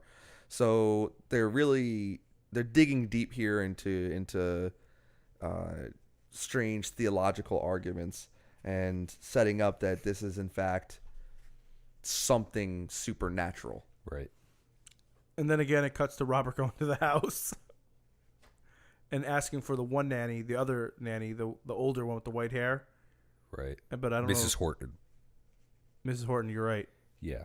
But then Balak says that the Hortons dipped. left. Yeah. They bounced She out this outdogged. bitch. And that she's like, yeah, but I can manage. Don't worry. Because I killed her ass. Well, they never. They don't say that, but Yeah. you know that lady's an evil bitch. She's under the stairs. Yeah. Is this what he asks about the dog? He's like, oh, you took care of the dog, right? And she's like, oh, they got him this. They came and picked him up. Yeah, this they came and morning. got him this morning. And and then TMZ and Robert are on their way to Rome to go to the hospital. I believe that's this part, right? Yes. And then when they get to the hospital, they're like, "Wait, I swore it was here. Is this the address?" They're talking in, I'm assuming, in Italian. Yeah. And I literally had no subtitles, so I have no idea what they're saying. There were no subtitles for that scene. Yeah. So So he I'm was like- basically saying, like, is this the correct location? Yeah. Is this Yeah. the correct location? And then they find out it burned down 5 years ago, Right. which is a weird coincidence. Right. Really weird. Really Really weird. weird. Really weird. Yeah, so Robert's going inside and he's talking to the nurse. Well, I guess one of the head nurse about Is it a nurse or a nun? Both. both. So talking to her, saying, what the heck's, trying to like figure things out. She's like, I'm sorry, it all burned down. It all burned down. We don't have any records. And then TMZ shows up and he's like, it's no use. The fire started in the Hall of Records. Which was like in the basement or the first floor. I think it was the basement. And then it's in the basement in the Hall of Records, burned every bit of paper and shot right up to the third floor and wiped from it the out. stairwell. From the stairwell. Yeah. And took out the nursery and maternity ward. and maternity ward. So, and he even says it like, our guy here over there, Jennings, TMZ, even says it like, yeah, shot right up the stairwell. Took out the baby wing. It's obvious that he's saying it like, Really weird. Huh. Strange. Very strange. there's some stranger things going on here. And now TMZ and Robert are like best friends, like drinking some coffee, reading the Bible in the coffee shop. Yeah, and the nurse like told him that Father Spoleto was there that night at that the fire happened, and that he's still alive. Yeah. She's like, oh, you can find him in that In place. Charvet, or was that what it is? No, Yeah. no. That's what he. That's what he wrote later.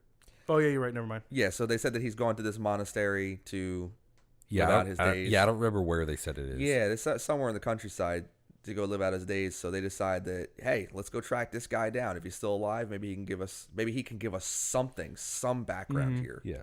So when they go to try to find him, like Mark was saying, they were having like coffee or some bullshit, Tea, and probably. they're trying to like interpret the poem from Revelation. Book of Revelation. And he's reading the book of Revelation out loud, and Robert's trying to like, yeah, that sounds about right. Yeah, that's not, but he's like, but there's something missing. He's like, he can't quite pinpoint the whole poem said. He can't remember the whole thing right away. Right. And so I believe it's at this point, after this kind of car ride scene, that they're decoding Revelation, that they arrive at the monastery. Well, before that, they arrived at the conclusion that the child will be born of politics. Right. So The Antichrist. so they talk about Or in something. the never-ending sea. Yeah. And the turmoil, tumultuous, never-ending sea.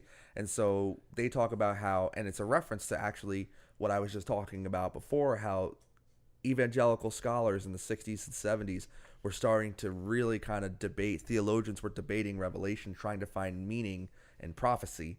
And I think that one of the things that they came to is that this unending sea that they're talking about is the unending nature of human politics. Right. The rise and fall of nations, and this is also the first. Let's be real, guys. The United Nations wasn't that old when this was created. We're talking the Right. United Nations was a little over, almost 30, a little over 20 years old. So now politics has become a global event. Right. And so the idea of a Christ-like figure emerging into politics is honestly a pretty terrifying prospect. So they find Father Spoleto, who is now mute, and I guess almost like paraplegic. Like, he can't move for some reason. Yeah. Well, he got burned. He got burned, but but it like, looks like they just put Jello on his face and colored it. yeah. It's almost like It's he's terrible. almost like a stroke victim. Like Yeah. he can only move like one hand Yeah, and barely. and barely. And it doesn't look like he can move Barely. it. It doesn't look like he can move it that long. Yeah, he's on death's door. I guess. Like, he don't look too good. But they say he's been like that since he came there. he looks like what's his face from Star Wars in the cantina, the guy who's like, Oh, Darth I don't- Vader. you know what I'm talking about? Yeah. Mark don't know what you're talking about because he's not cultured. I don't know the character's name, but I know who you're talking about. But they ask him to like write down the name of something, and That's when he writes the Charvet thing on the ground. Cervete. Yeah, I don't know. Charvet. I don't know, whatever the fuck it was. dog. Cervete or something. Cervete. Charvet. And it's like the name of a Cemetery? that's now in ruins. Yeah, cool thing I liked about this scene was the church bell ringing. I really like that tension with that church bell ringing, and like how the sound of him carving it and writing it. It just kind of, I don't know, it's a great sound. It just irritated me because I hate the sound of the church bells like that loud. Really? Well, the sound that loud, yeah. It just kept going on What and about on. whom the bells toll? Never heard of her. It's the song. It's from the band Metallica. So Robert, you know him, always going everywhere, just going places. Him and Jennings, Team Z, drive to the cemetery. They hop the fence. Why does anybody have a fucking fence in this movie? Because Father Brennan hopped the fence. Anyone can Robert hop- anyone can and hop a fence. Jennings Doesn't hop matter. fences. But we're about to see the fences can be effective coming up. Oh yeah, and so they find a grave of a person who died 5 years ago. So they open up like the little tomb kind of thing. What is it? What is the fuck? Sarcophagus? Sarcophagus. Is that what this would be considered? I mean, yeah, you could consider it a sarcophagus. It's like an above ground tomb. Yeah. They like open it up and there's the skeleton of a jackal. It's a jackal. It's a jackal. Yeah, it's a It's jackal. It's a Yes. jackal. So there's two graves side by side, same style grave, and both marked with the same date, same thing and everything. So that they've opened it up and they've seen the jackal, and so Robert gets this thing in his head that, wait a minute, maybe there's nothing in here. Maybe my son is still alive. Maybe my child is still alive. I need to know. And So he opens up the smaller yeah, one. TMZ's like, bruh, We gotta go. some things don't need to be seen, and this place is already creepy. That's a fucking jackal. Like, Yeah. we need to go. So Robert opens it, and actually, I was kind of shocked that they actually showed the baby skeleton with a hole in its head. Like, obviously, it was murdered. Yeah. But you look back in these times, and like today, like the idea of seeing a corpse or like a skeleton is not a big deal. But showing the skeleton of a baby on screen, I think in that time might have been a little to mainstream audiences, maybe not to the horror niche audience, but to mainstream audiences might have been like a real. Well, They killed the baby. they were all about that though. Like Rosemary's Baby. Did they show the baby in that? I don't remember. I don't remember. Yeah, I can't. But like I said, my horror knowledge is limited. I was just thinking in the terms of like film in that time. Oh yeah. That must have been a pretty big shock. And I think in this scene, in addition to that, one of the angles that I liked is these low camera shots of someone watching them with the eerie sound Oh mixing. yeah. Well, you also hear barking though, Yeah, or like growling. not Like this. panting almost. I Yeah. don't know. You can tell it's a So dog. like it's great. It's a great anxiety builder. It really is. Yeah. To set the scene up and to really keep tension going. because it keeps jumping around from different positions, so you can tell there's multiple of whatever's watching them. My only criticism of the scene though is I feel like the graveyard set design sucks. Yeah. Well, yeah. Sucked ass. That's what. It's one of the worst. It's one of the worst Bef- set designs in the entire. Before movie. they start digging, I think the TMZ guy was like, "What kind of place is this? Who would bury someone here?" On a film set. Yeah, I know it's really weird. Yeah. But it's like there's a Really scene where weird. like Robert's like walking up like the side, Yeah. and like he's looking down over, and it's clearly like a really crappy oil painting with somebody holding a lamp. Yeah. Like it's just, I don't know what happened. If maybe the scene got filmed out of sequence and the budget just was out, and they were like, we got to shoot this in, guys. But like, why not? Where'd go the out- budget go? But why not find location? What do you mean? Where'd the $5 million? Well, no, 2.8 was for the movie, then 2.8 was to market it, Oh, so 2.8. Yeah. Yeah, but or like 2.6, whatever it was, something like you'd that. think that this was definitely a scene they could have found a creepy graveyard somewhere and shot on site. Yeah. But they spent all that money to build that really crappy set. So, Omen, you get a point. You're losing a point here. I'm taking a point. So then after that, you see all these dogs. Well, it's one dog you see like first, and then it's a bunch of dogs like beating their fucking ass. Yeah. Doggos attack. Yeah, All the maxes. literally just beating their ass. And So- then Robert jumps the fence, but he's a stupid bitch and gets his arm caught. Yeah. His arm gets fucking impaled on the fence. He's been jumping fences all movie. People been jumping fences all movie long. Robert goes to jump a fence. First time he's really jumps one good. Arm. Like, And you know what's really terrible too? Honestly, the way he has his arm, you can just tell like it's between his like he's like this. Yeah. However you would say it, it was between his. yeah, it's not like obviously His impaled. forearm and his like bicep. Yeah, it's basically you could just tell it's just like he placed it over it and was like, okay, Yeah. It's like cutting through like his jacket or whatever. yeah. I know it's terrible, but This whole sequence, aside from the reveal of the jackal and the baby, is a They pretty, should it's- they should have cut that. They could it's have a made. it's a pretty crap sequence when you do the set design and everything. The coolest thing to me was like the ambiance, the Yeah. reveal, and the dogs. But like, there's a lot in that scene. And just it took me out of the movie for a little bit because everything in the movie had always been shot on location. It was so real and wasn't too ham-fisted. And I felt like this scene kind of was. I wonder if the dogs were actually biting them, I don't. I think supposedly. or how they kept the dogs on them like that. Right, because a lot of times what I see is when you hit dog attack scenes, it's a stunt guy with a thicker suit on, and like sometimes you can tell. But like I was trying to check their arms out when they were getting bitten. I was like, No, they didn't have any. that didn't look padding. like there's no Nope. protection on those arms. Like, Well, also after Robert jumps over, the TMZ guy isn't he on the ground getting like attacked by like 4 dogs? How the fuck does he get out of that to help Robert get off the fucking thing? Does he punch one or something? Yeah, but I'm saying like he getting his ass beat. He's like beating the dog's asses. He No, says, I'm a human. What am I doing? Let me get up, and then he jumps back over the fence, I'm a bipedal master of And he this helps planet. Robert. and he helps Robert get off the undo his jacket basically to Yeah, get they're, off the fence. they're bonding, man. That's Yeah, some they're good brotherhood. friends. They're going for coffee again. And then they drive away. Yeah, Rob calls Kathy from Rob, what are you guys friends now? Yeah. Robert calls Sup, Kathy, Kathy? I guess from like a hotel room or something. Yeah. because they're not home. So he tells her to like leave London, just come to Rome, and he has everything set up. She just has to get ready, Yeah, like be ready by the time somebody gets there, somebody that he knows, some official, government official. so then Robert has shit in his pants. Yeah, and as Kathy's trying to change, Baylock comes in, of course. But no, but before when she's trying to get dressed with her broken ass arm, it's just in the air. Like I honestly laughed so hard. I don't know why. Just looking at her trying to get dressed, like she couldn't just like phone the nurse and be like, bro, I gotta go. I got CT. I'm out of here. Well, I guess they didn't want to make it known to people. Yeah. I don't really know. But I love this scene. Honestly, this might be one of my favorite scenes of the movie.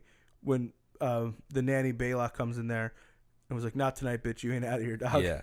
And throw. You're going out, but not the way you want to go out, basically. Dude, you ever see fucking what the fuck is what the fuck is the name of that Wayne's Bros movie? I'm gonna get you, sucker. Yeah. When he's like, you can either take the stairs or the window. Going down the stairs. I like how like the last time he's like, man, I know. And so he like, oh no, it's the stairs of the elevator, right? No, it's the stairs or the window. But the first time, I think he goes to the window, and then the second time he throws him down the stairs. No, he always throws him out the window, and then he's like, the last time he's like, man, I know how, and he just jumps out the window himself, and they're like, I was gonna have him take the stairs. I thought there was a scene where one of them goes down the stairs, like, and it's really weird. I don't know, but that's what this reminded me of. As she's getting ready and Baylock's there, and you see like an ambulance like rushing there, and it pulls conveniently in front of her window. Yeah, and then you see her just come through the window and crash through the ambulance. Yeah, I didn't like that scene because when she crashes through the ambulance and like the back doors of the ambulance open, it looks like they just took like old lipstick and just drew a little blood mark on her mouth. Well, supposedly they were like really like hard on that, and, like they would get an X rating for blood and stuff. Really? Yeah. I guess That's back in the day. Yeah, That's I wouldn't be surprised. Yeah. And this was rated R too, so especially because they just had all that little extra. Yeah, you got to think what made this rated R. yeah. Yeah. Well, I mean, coming up, I guess I don't know. But so then someone calls Robert. How they get his number and know he's in a random hotel room in Rome to get his number, don't know. I'm assuming it's the guy who's supposed to pick up Kathy. That makes sense. I didn't even think of that. I'm thinking to myself, I'm like, who just said, the nurse said, I know Robert's in Rome. Let me call the Best Western. Wait, let me call Hilton. I don't know which one he's in. But at this part where like Robert gets the phone call and he starts to like, he gets like upset on the phone and then cries. I thought that was probably some of the best acting I've seen in a movie almost anywhere. Like it just seems like real. Yeah, and I have to comment that I felt that too because my dad's from that generation. Yeah. And I've witnessed him get a phone call like that. Where someone got thrown out of an ambulance? Well, His wife got thrown out a window. I'm honest. I witnessed him like, Yeah. and especially guys from that generation, the way they handle grief in private and the way they handle grief in public, very, very different. And how he acted there, I looked at it and I was like, I feel that. Like I've seen someone react just like that before. It felt very real the way he acted that, and then rest in peace, Gregory Peck. But kudos to you, man. What a great scene. What great acting in that scene overall. No, he didn't get thrown through the window. The wife did. He's so stupid. So anyways, he gets the phone call. It's like, oh shit, and then like is all sad. Then Jennings comes back to the hotel room. And he's like laying in the room. He's like, and then Jennings. That's when Jennings comes in and is trying to. It's like, look, we gotta go. Let's go, dog. I found where Megiddo is. Yeah. And then Hogitos or Mogito? Hogitos is good, dude. And then Robert gives like this little like speech soliloquy kind of thing. Yeah, all of a sudden he's like, I remember the poem. We need to go to the excavation site or something, right? We got to go to Megiddo. Yeah. Is that where they go? Is that in Africa? Did they go to Megiddo or is it somewhere in Israel? It's the same place, right? Yes. So Megiddo is an ancient city, according to the text, according to the film, and it's named after Armageddon. Right. And so they're saying, oh, we need to go to Megiddo. I can't verify if it's a legitimate place or not. Well, no, I'm not fair, but that's where they go, right? Yes, they do go to is in the movie called Megiddo. But I thought they said something about an excavation site. That's what it is. But in Africa, I thought he said that. What? I thought You're thinking of fucking The Exorcist, I think. Or maybe I watched the wrong movie, but I swear or I heard in Egypt. I don't know. I thought he heard Africa. Well, isn't Egypt in Africa? So. It's somewhere in the Middle East. Yeah. Because you hear when they arrive in Megiddo, there's chanting in the background. Wait, Megiddo, that's in Jamaica, isn't it? Mogito Bay? That's, I'm throw myself off a bridge. So when they get to Megiddo, you hear chanting, and it's in Arabic, and it's an Islamic prayer, glory to God. So there's some overtones there, But before they get there, like he tells Jennings, like, Kathy's dead. Yeah. I want Damien dead also. yeah. So he hits that full on he is resolved Yes. to now kill him, which we'll get to in a little bit. But he seems so certain of himself in that moment, and it has a little backtracking later on. But yeah, so they get to Megiddo. Once again, I'm plot jumping. Gotta watch myself with that. They get to Megiddo. You have the Arabic, the prayer in Arabic. So it's obviously, if it's in Africa, it's in North Africa. But I'm pretty sure you're right. It's in the Middle East, somewhere Yeah. around Israel. But I'm just making sure that is where they went. Yeah, they go to Megiddo. Because they say something about Israel, so I think they're supposed to be in Israel. But I want to make sure that that's Yeah, where so, yes. So you where are correct. that legendary city is supposed to be. Yes. So they're in the ruins of Megiddo Okay. in a temple, Talking to Carl Bugenhagen. and they're Yeah. saying it's one of the first temples of the Christians. Yeah, it's where Christianity was born. Yes. So Okay. And then he wants to talk to Robert alone, Bubenhagen or Copenhagen, whatever his name Bugenhagen. is. Bubenhagen. Okay. There you go. Felix Bueller. it's Hohenheim. There we go. And so then he's telling Carl's basically telling Robert that he needs to spill his blood on the hollow ground and showing him a knife he must use, 7 daggers. the 7 daggers, but he only shows him one knife, right? Yeah, I think so. Yeah. Yeah. He stabs the knives into the table. Yeah. But he only picks up one. Yeah, he hands picks to up the him. one. He's like, this is the one that's got to go through the heart to extinguish life and the spirit. And make the cross with it. yes, dude. And he said his human child is not human or something like that. A weird, doesn't make sense. Yeah. yeah, and to like align with the Catholic faith, he was like, just how you move your hands when you're showing the sign of the cross, Father, Son, and Holy Spirit. He's like, you have to stab him like in this Yeah. pattern. Right. I'm like, man, these are some. I hope these came with written directions too, because I would not remember that. This is like the IKEA of killing a child. Like, Yeah. this is a lot of steps here. And then he tells him that he has the mark of 666, and Robert's like, I've bathed him. I've never seen no 666. He says if he's the Antichrist, he will have it. Yeah. Maybe it's in his hair. Yeah. If it's not anywhere else, it's in his hair. Yeah. So then TMZ guy like runs out and was like, what's going on? What did you want to tell you? And then he's like, Robert starts freaking out. yeah, Robert says he won't murder a little boy and throws a knife. He throws the daggers. Yeah, throws the daggers. I keep saying knife because it was Yeah. only one knife he basically handed him. Well, they're all then wrapped up. Then the TMZ guy, Jennings runs after it to go pick it up. well, if you won't, then I will. Yeah. Yep. And so, So you're gonna kill a little boy. That's so, Yeah. he's a good guy. TMZ's a good guy.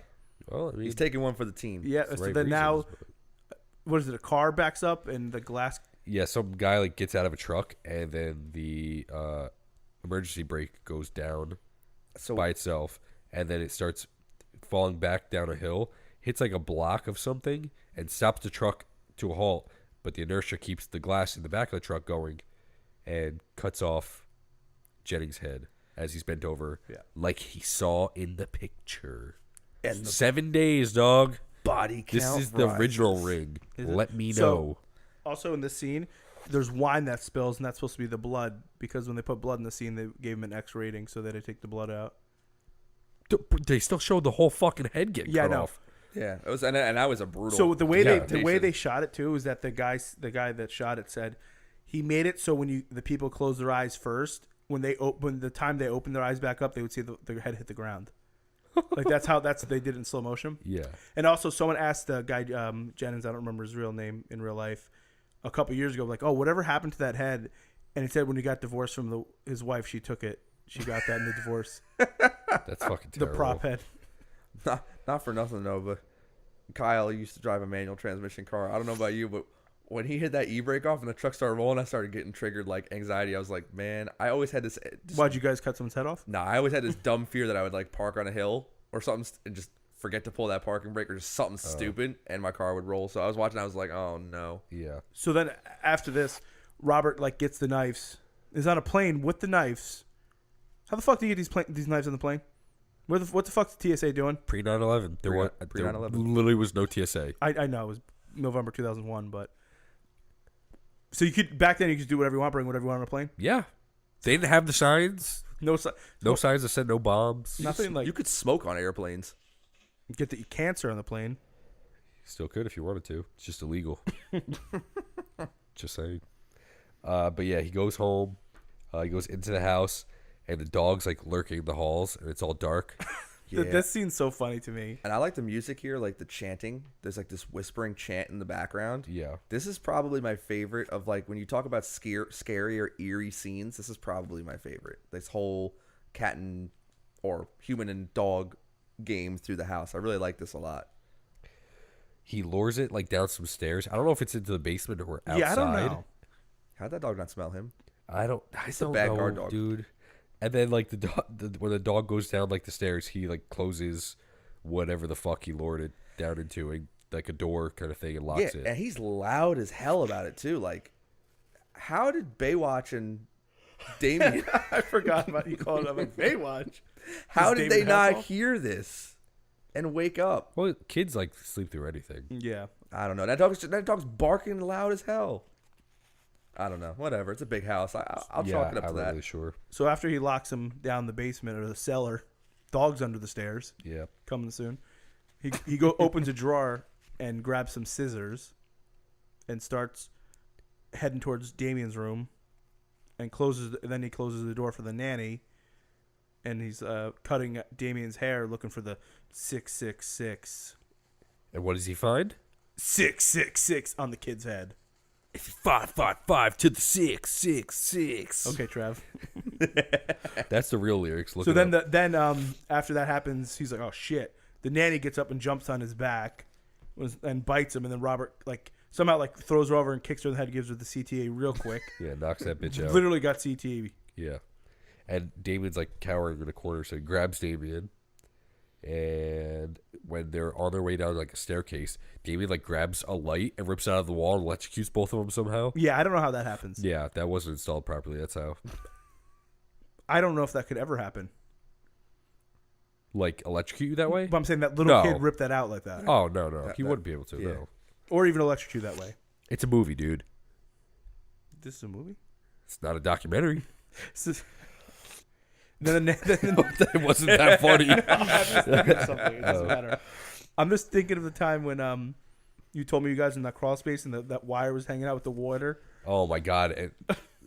Are you talking about Ken? Fucking, Yeah. Oh no. What? So You guys were in like 3 I, feet of water. what I did was I like hit the like light with my head. It was like one of those ceramic light Yeah. fixtures. So it like broke a little bit, and then Ken's like, no, it's fine. I could just I'll just put it back up. And he's like, I'll just take it down. I'm like, don't you want to like shut off the breaker to it first? He's like, no, I do this live all the time. Literally, as he said that, fucking sparked in our faces into crawl space. I'm like, what the fuck? Like I turn away. And he's like, ooh, did I scare you? Yeah, there's fucking sparks in my face in crawl space. Yes, I'm scared. Okay. Shout out to Ken. Shout out Ken, love you. Never watch this or listen to this ever, I'm sure. Cover Kyle Saturday. But he can't. But it electrocutes them, and so they kind of like go falling down the stairs. Baylock comes back out and attacks Rob again. He tries. She. I don't want to assume her gender though. Tries to stab Rob with like a fork. It's like a grilling fork kind of thing. Yeah. And Rob's like, "I'm the man here. I'm the like, man of the yeah. house. So he stab like my ass. Yeah, so he like forces her to stab herself in the neck, and presumably she's dead. Yeah. Rob She gets picks up. stabbed in the cheek and neck. Yeah, Yeah. like a It double was- thing. But it's like in her shoulder, almost into her collarbone. yeah. So you assume she's dead here, and I think like when I was watching, I was like, that wouldn't kill you, maybe. Is there another one like in her head though? It's one in her cheek and one in her neck. Yeah, I don't- thought it was her head, and then I rewound It's it. like- It's like in her cheek. But it's like not in the neck really as much as it's on the shoulder. But then like I did a little looking into it, and I found out that there's supposed to be another scene with her that they filmed and they worked on, where they were gonna straight have her go out and try to rip Damien out of the car, and then Gregory Peck. Yeah. Robert. Robert was going to like back into her with the car and then run over her again with the car. And That would've been good. And straight They should've run did over that. Baywatch. But they said that they felt with attack 1 the CTE, and Yeah. then barbecue fork to the neck. You don't like, need it So to be she's dead. dead. it was there just then. that, Yeah. according to them it's dead, but the reason why there was a stab in the shoulder is because they fully intended for her to meet her doom all bloodied and beaten up, like outside, Yeah. just showing how devoted she is to Damien. And how much of a force. But at this point in the film, it was already decently long, and her whole sequence had drawn out so long that they were like, she can just die there. It's Why wouldn't fine. even that wouldn't surprise me anyway? Because like old movies like that, people died with stupid shit. But- Yeah, Yeah. so that's what I said. So they what they did was they looked back and they said, when she closes, she's dead. That's good. Yeah. Don't I think it would drag have been out. cool for that though. Yeah, I agree. I think it would have been cool to see her like get run over and like see also think that like the would be cool. viciousness of Robert in that moment. That Satan can bring you. Hell yeah, power of the devil. So anyway, back to the movie. I was talking about the movie. Hell yeah. Robert puts Damien in the car, and like they start to speed out of there, and then a cop like phones in or whatever they have radio like the ambassador doing something. I don't even remember what he says. It says something about the ambassador. Yeah, I guess he tags him for speeding, and he was like, "It's the ambassador in the white vehicle."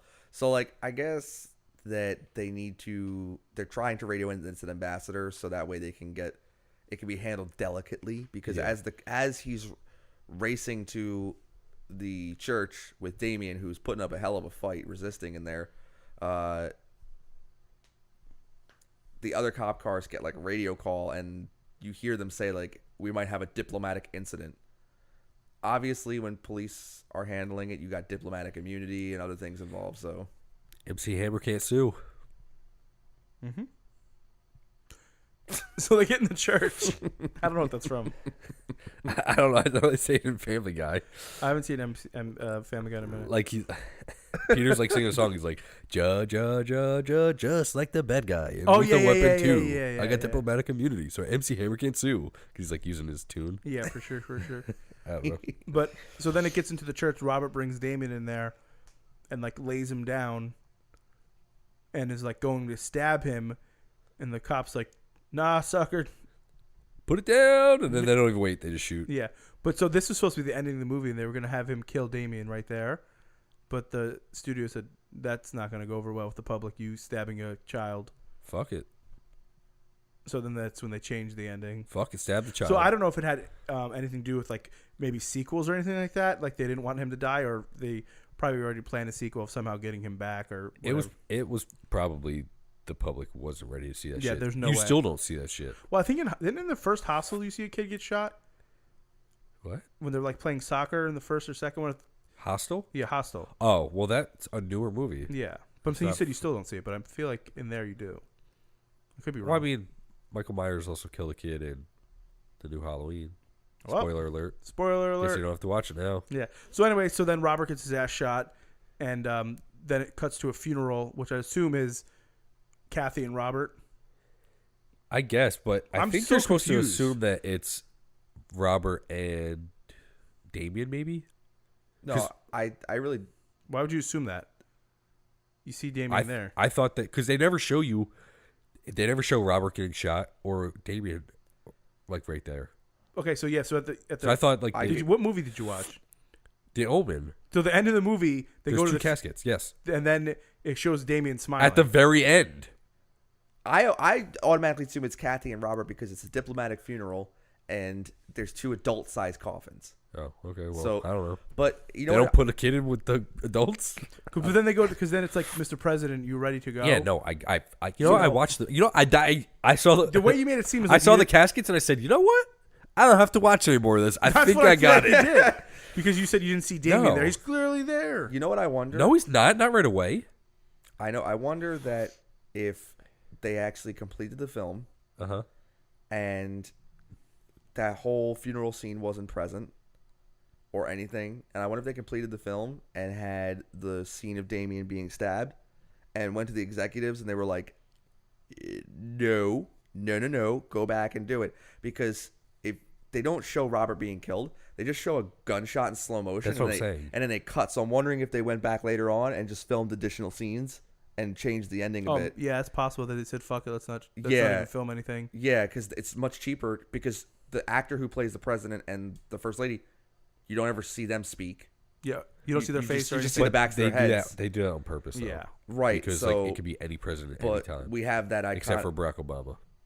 We have so that iconic image though, right at the end there, with Damien. They say, "Oh, ready to go, Mr. Whenever you're ready, Mr. President." And then the camera pans down to Damien, and that little a-hole looks over his shoulder and gives that iconic smile, like As Mark would say, he's being a little creepy boy. little creepy I don't boy. know if In I that do tone. Don't do that. The creepy boy. So anyway, so that's the end of the Omens. And the beginning of a short franchise. Yes. Dun, dun, dun, dun, dun, dun. All right. So, yeah. So since Kyle, this was your pick, let's hear from you first. What's up, bro? I don't want to talk. I'm sick. So I'm just gonna go right on with it, I guess. What do you My mean right rating, now? like my Oh, rating. okay. I'm gonna give it a 7 out of 10. I understand why it's classic. I want to give it more because it's classic, but honestly, it's not anything that is near and dear to my heart, so I don't care what people say. I get why it's iconic, and it was a good movie. Surprisingly, I was surprised that it didn't have pacing issues. I wasn't bored, and I didn't feel like I was getting tired watching it. It was, I don't know, it's good. I like it, honestly. This is my first time ever seeing it. I enjoyed it. Damien's a little creepy bitch. I honestly originally thought that he would have more to do with the movie, like he'd have more scenes, but he didn't. So 7 out of 10. My favorite kill by far, obviously, is Holly, the nanny, hanging herself, because that is so iconic, and I love how she goes through the fucking window because that shit's awesome. Like it was a mix. It was either between her or Father Brennan, because I love like people getting impaled. Like that's fucking wild. But I think hers takes it. My least favorite kill, honestly, that's hard because I kind of like how fucking wild all of them are. But I'll go with Kathy getting thrown out the window. No, I forgot Baylock got stabbed in the fucking cheek and the neck. So that's my least favorite. That I don't really have much else to contribute. Rob, what do you think about it? What, you fucking word shit today? How about this? Rob, what do you think about it? I literally just said that. You're not listening to me? Thanks, host. Now you know what it's like. So I really like this film. For the record, I've never seen the remake, the 2006 remake. Right. I haven't seen it. So I saw this movie a long time ago. I didn't necessarily grow up going to church, but I had a lot of religious people in my family. But you're a church boy? So so Christianity and stuff was around a lot, so it was kind of taboo to watch a movie about the devil. Anything about the devil was always kind of taboo. Yeah. Regardless, I remember watching it when I was decently young, and I've watched it several times over the years, and I have a real strong appreciation for this film. The music is fantastic. I really think it's a great job, and it's not like this big, majestic score like you see in a lot of big Hollywood films. It's a simple score, but it's utilized well, and the timing is great. The pacing is great. I fully agree with what you said. You never feel like it's sleepy time. You never feel like it's, okay, I can sit here and autopilot through an exposition dump. The pacing's good, even though the film does cut around a lot. Sometimes I don't like that. Sometimes heavy cuts like that can really damage the pacing of a film or damage the gravity of a plot. But it doesn't in this. It stays cohesive and it stays focused. So I have a lot of appreciation for that. My favorite kill definitely is it's almost like a tie between Holly, because it's such an iconic moment, and her whole delivery is very creepy. Right. But also TMZ Jennings. Yeah. That's a real sick kill. It's just the way the glass does and everything. Yeah. Because it's just a pretty awesome scene the way it's done. Because, and I'll explain my reasoning. Almost enough time in movie goes by for you to forget that picture of him was taken with the line through his neck.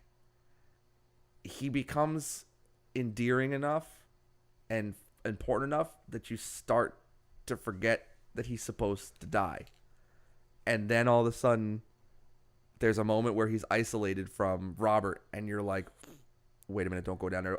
and the scene sequence starts, and you're all of a sudden reminded, oh my God, he had the line in the picture. So I think for a lot of casual viewers or first-time viewers, it could be easy to forget that was going to happen, and the scene does a great job to build it. Overall, great film. I'll go with Holly being my favorite, though, because she comes right through that window, dude. That's so good. That whole sequence is just creepy and sets that tone for the film right out the door. Overall, I was really conflicted about this. I want to give it an 8. I want to give it that 8 out of 10. So I'm going to give it a 7.5. I'm going to go into the 0.5 realm and be that guy. I have a lot of nostalgic love for the film. Obviously, I think that a lot of things were done right.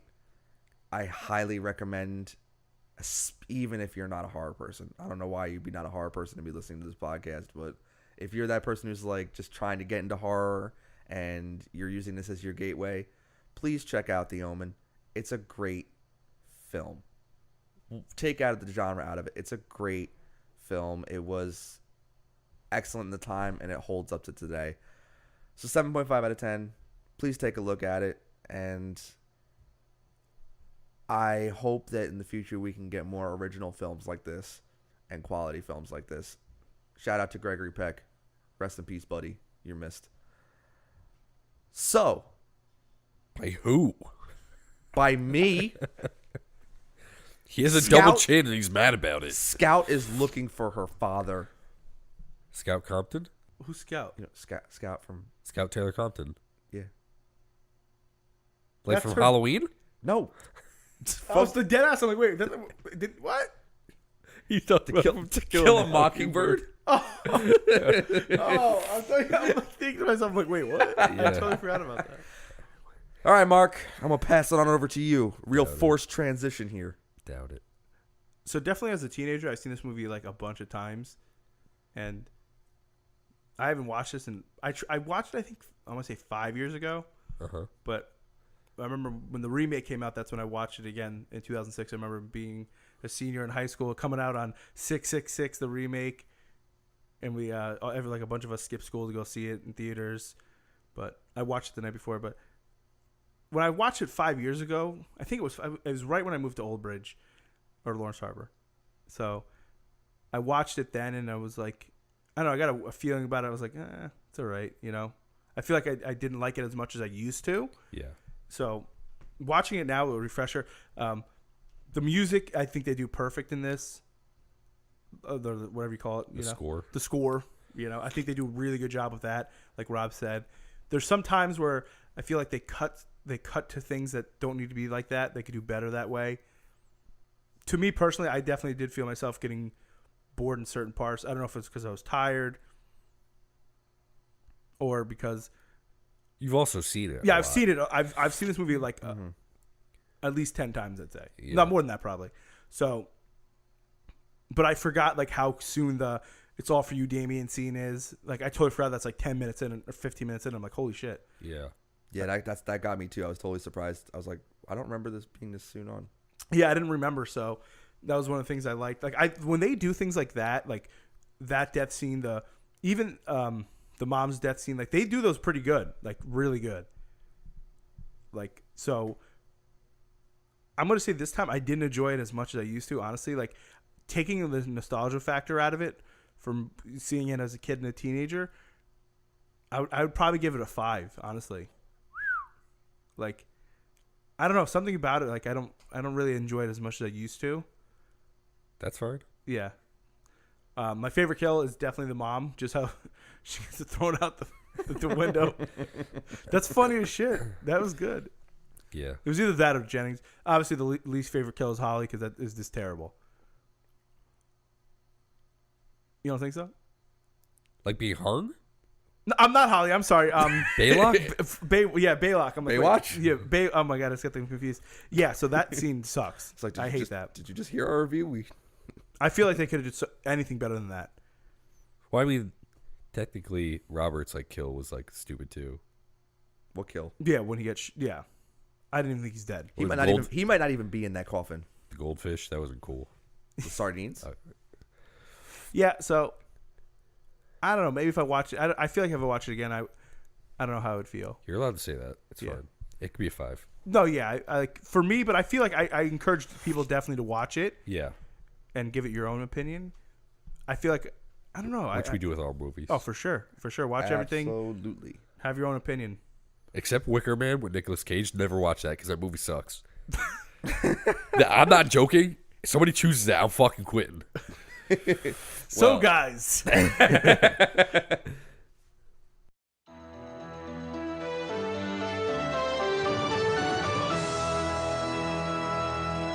Coming soon to a theater near you. so next we're gonna be watching a movie from 2001 Oh boy. called Valentine. Oh, shit, doggy dog. Have you never seen it, right, Kyle? No. Rob, have you? I have not seen it. This was one of those movies. I won't even talk about it. We'll just talk about it on the next podcast. Yeah. So I wanted to buy it Yes. at Monster Mania, but it sold out the first day. yeah, Diabolic sold out of it. Either that or we waited too long Saturday to get to it, but That's probably true. yeah. But- But that's okay. I think that wraps everything up, right, Kyle? Yep. Anybody else got anything to say? Okay. No? If you ever want to reach out, give us any kind of feedback. Well, one, you can start by rating us on Apple Podcast. Rate and review. We will read your review out loud. Can somebody just pull that up real quick just to make sure we didn't get any reviews? While you do that, I will read off our other stuff. So you can always email us at vintagehorrorpod@gmail.com. You can find us on Instagram at vintagehorrorpodcast or Twitter at vintagehorror_. Dude, I deadass. I got it. Don't worry. Oh my god, fucking James commented. James made a review? Oh my god. Oh my god. Yo, I'm dead. Finally, some guys who know what they're talking about. My love for horror started when I know what you did last summer. I probably whacked my baton to Jennifer Love Hewitt and Sarah Michelle Gellar at least over 1,000 times in that year of '97. Good times. Cheers, mate. That's the only review I see. Shout out to James. Cool James 88. I don't see any other reviews though. We also have another review. Where do you see that at? You go to reviews and you have to click all ratings and reviews. Oh, see all, dumbass. Yeah. So we have another review, which was our friend Johnny. Shout out, Johnny. It says A+ vintage. I only like vintage horror movies, so this podcast is great. If it was made in the last 10 years, I don't like it. Pop open a beer and put this on for a good time. Thanks, Johnny. Appreciate that. And that's the reviews we got so far. So shout out to Johnny and James. Love both of you guys. If you guys write some funny shit, we will totally read it out loud. The only thing is, if you put curse words, apparently, Apple won't post it. So don't put any swear words in it. And but you can make it as funny as you want, and we'll read it out loud. But we're available everywhere. I mean, you guys are listening to us, but Yeah. Apple Podcast, Google Podcast, Spotify, Breaker, Pocket Cast. I don't know what Breaker is, but I found out YouTube. we're on it. We're on YouTube. I listen to our stuff on YouTube. I don't even listen to podcasts. Yeah. Yeah. And I know we love seeing some of the comments on Instagram, social media. So please feel free to engage us. Yeah. Leave a comment. We'll do the best we can to Yeah. reply. I always respond to everybody. So Yeah, we love hearing from everybody. That's what we want. We want you to be a part of our community. So put your voice out there, and we'd love to hear from all of you. and subscribe. Right. That's all I got. Bye. Peace. See you guys. Bye.